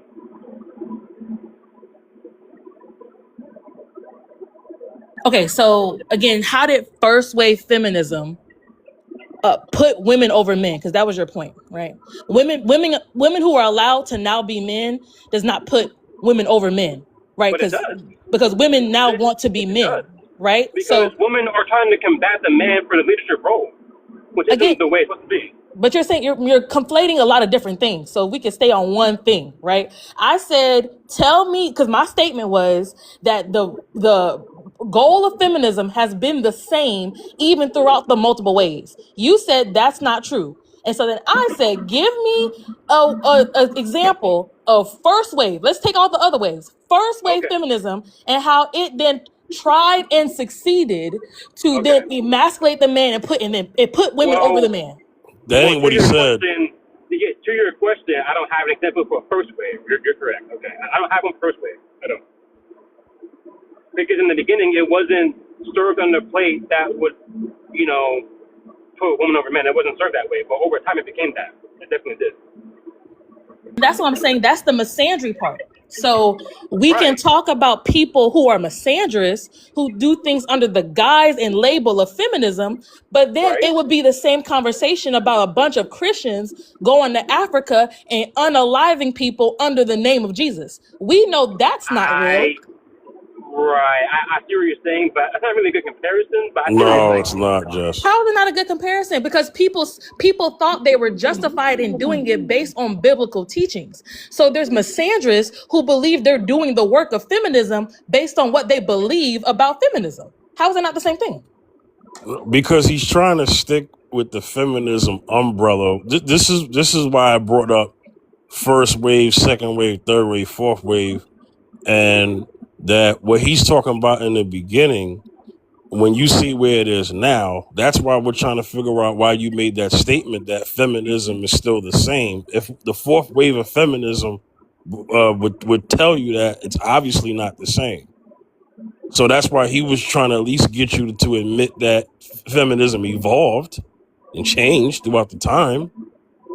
But you believe that it never changed. You believe it's still the same. So like I said, it's the same quote unquote beast with a different name. The goal of every wave, what is the same goal? And so the way they would do it in 1930 with no social media would obviously be different than in 2026 when there's a ton of intersectionality. The second wave, I believe it was a third wave feminism, where they put out social ads to combat the Shirley's I forget her name, but there was a court case that was happening, and she was getting drugged through the mud in the media, and so they put their money together under the name of feminism to spread ads in her favor. That was obviously very different than what would happen in 1864. Right? So the behaviors obviously will change. The goal is to promote the social, political, and economic equality of the sexes. I have a question. When was feminism, as you know it, because I have a different thing, when was it started first? When did the movement originate? When? So from my reading, it was, I believe, in 1870 at the Seneca Falls Convention, was before they had a different fractures, and they fractured into different things. But the Seneca Falls Convention was the first time everybody came together to agree on what the literature and the goals would be for what we consider the first wave of feminism. And then when, and you know who else was there? Frederick Douglass in all of his black male power was at the Seneca Falls Convention to promote feminist ideologies. So he and a bunch of other people broke away from it, and they started a different faction that we now call womanism, because they recognize of all the racism that was a part of the Seneca Falls Convention. But it wasn't like they stopped being feminists. They stopped trying to be equated with the racist people who did things in the name of feminism. But they still were considered what we would call feminists.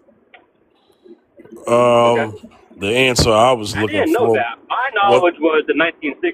That's my knowledge. Well, my answer, the answer that I was looking for, I thought she was going to bring up, was the women's suffrage movement and wanting the right to vote. Right. But it started way before that. It started so way before that, in 1848. Right? And that's why I'm like, people don't really know what the feminist movement is, which is why it's so easily co-opted with misandrist ideologies.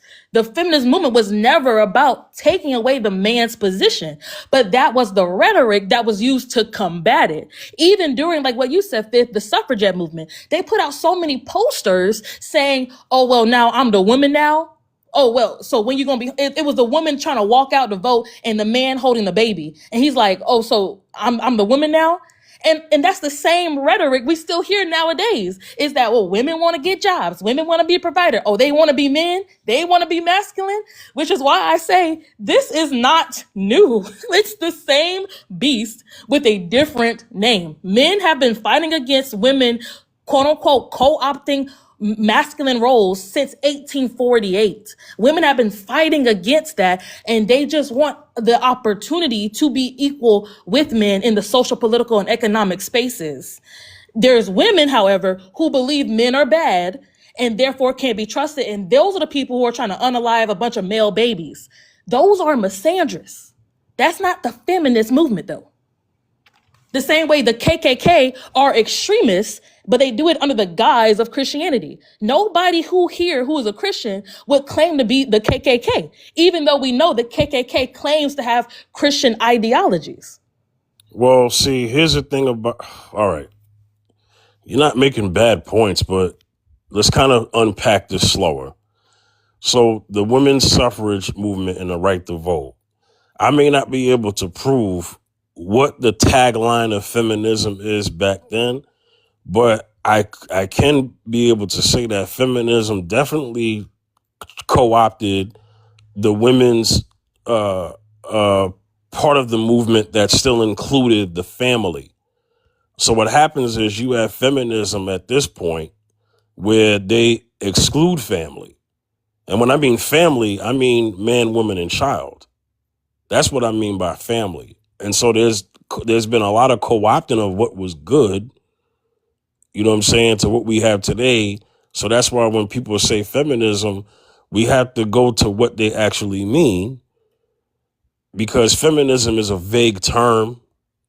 The waves are vague. There's extremism, because you mentioned misandry. Misandry would be the extremism part. And also another part of the extremism is, well, just get rid of the man and we'll handle the child, and then we'll do what we want with that child and stuff like that and exclude the man from it. That would be the extremist part to the feminist movement.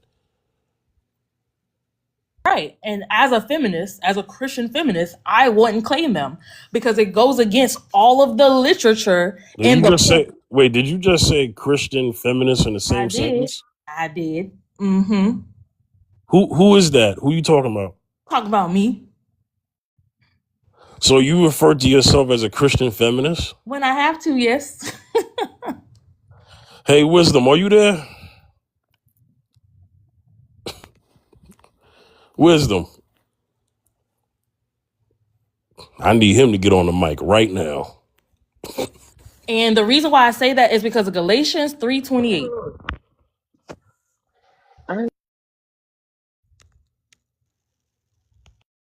We want to read Galatians 3:28 to see why it actually is promoting what feminism is. Then we can read that, and we can.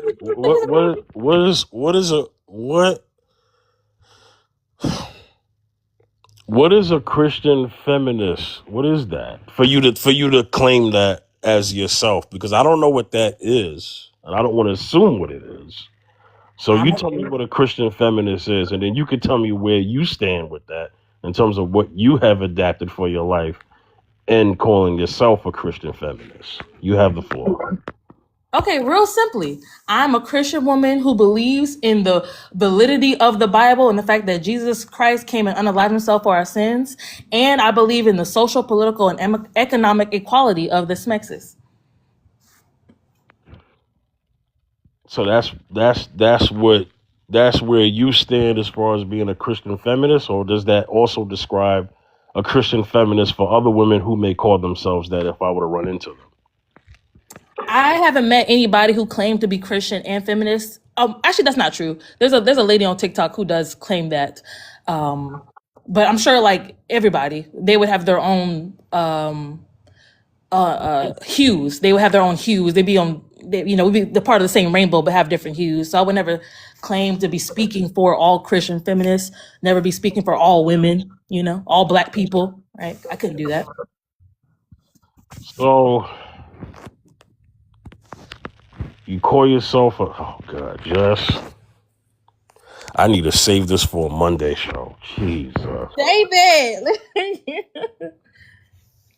Yeah, who's writing this down? I'm giving you good content. Jess, I listen very well. Trust me. I'm gonna note this. And I need you on that episode when we talk about it, because I don't know, Jess, you may have to be a regular, but that's up to you if you want to be a regular on Monday. But yeah, she's different. Not gonna lie. What'd you say, Beyonda? She's different.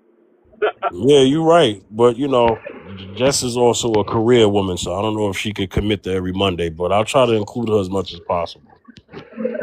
But I'll try to make myself available as much as possible, definitely. And you mean on YouTube, right? Yes, on YouTube. That'll be on YouTube, the Monday show. Oh, did you get a chance to see it? The replay is there. Well, I watched the replay. I did not see it. Was it good? Yeah, the replay is there. I'll send it to your inbox. Okay. And I need to follow your account too. Let me do that. It was fun. I had fun. Yeah, Beyonda was cooking, man. We had fun up there. Okay for y'all. Let me go support. Yeah. But yeah, the replay is definitely up there because he was asking about you. But yeah, I may have to save that because I ain't never heard a woman say what I've always assumed this, not about you, but about other women who had certain rhetoric that they were referring to themselves as a Christian feminist. But I ain't never heard a woman say it with their whole chest that she's a Christian feminist. But you just said when you need to. What do you mean by when you need to? You mean when you want to be provocative and controversial? Or when you actually mean that you're a Christian feminist? No, I always mean it. I just know the word feminism is very triggering for people. Like the same way decentering men is a very triggering word, and now you're having to combat everybody's perception of the word. I think it's wise to know your audience. So if there's people that I know have a lot of history and mistrust of the word feminism, I'm not going to be out and be like, hey, y'all, I'm Jessica, I'm a Christian feminist. Because now I got to fight their years of misinformation. So that's why I said when it's need to know, when somebody asks me, you a feminist? Heck yeah, I am. And I believe in the Bible, and You I said believe in the structure of the family, and I believe the man is the head of the wife. And it don't stop me from being a feminist. So you don't think feminism clashes with I love it. clashes with the Bible? No. Mm. I think people's See? execution of feminism becomes misandry. Yes, I love it. Yep. Right. People's execution of feminism becomes misandrous that then conflict with the Bible. The same way anything, right? My execution of Christianity can become idolatry. Like there could be so many ways we assume a role and then it becomes bad through our flesh and the weaknesses of our flesh. But feminism, what feminism actually is, which is the social, political, and economic equality of the smexes, is so many different examples. And Different. one of the Yeah. examples in the Bible is that people in the Jewish culture, well, women, were not allowed to be witnesses in court. The fact that Jesus showed himself first to Mary Magdalene and she was forced to be a witness in Christian spaces when culturally women were not allowed to is feminism. Like It's like I can't explain. She has explained it good. It's like when feminism came out in the beginning, I think it was for a purpose to actually show that women, like how God made Adam and Eve. You know what I'm saying? Not saying that Eve is the head. Adam is the head. We still knew that when I think the people that came out with feminism, women, I think they still had that in their mind that we still want our men to be the head. It's not about being over or the head of men. It's about just having an equal opportunity Okay, to vote. I believe that To about you. I don't know about Jess, but hell. I believe that you still want the man who was going to be your husband. I believe that you want him to be the head. Jess, I don't know, yeah, Jess. I do, but I I believe that I still too. believe in. She said, I believe that too. Hey, Pleasure, I believe you're in she the believe chat. it You too. need to come up right now. I believe she believe it too, and I'm gonna tell you why I believe she believe it too. Because of you got to listen to what she is actually saying. Like just now, I all I could hear was, you know, that even an example of Mary Magdalene being a witness, you know, it's just about just showing that we as women are here too. We want to be heard too. We want to be, you know, able to, like, say for instance, we're not married, right? What if the husband lose his job? It's gonna have to be, and it's we both come into working together.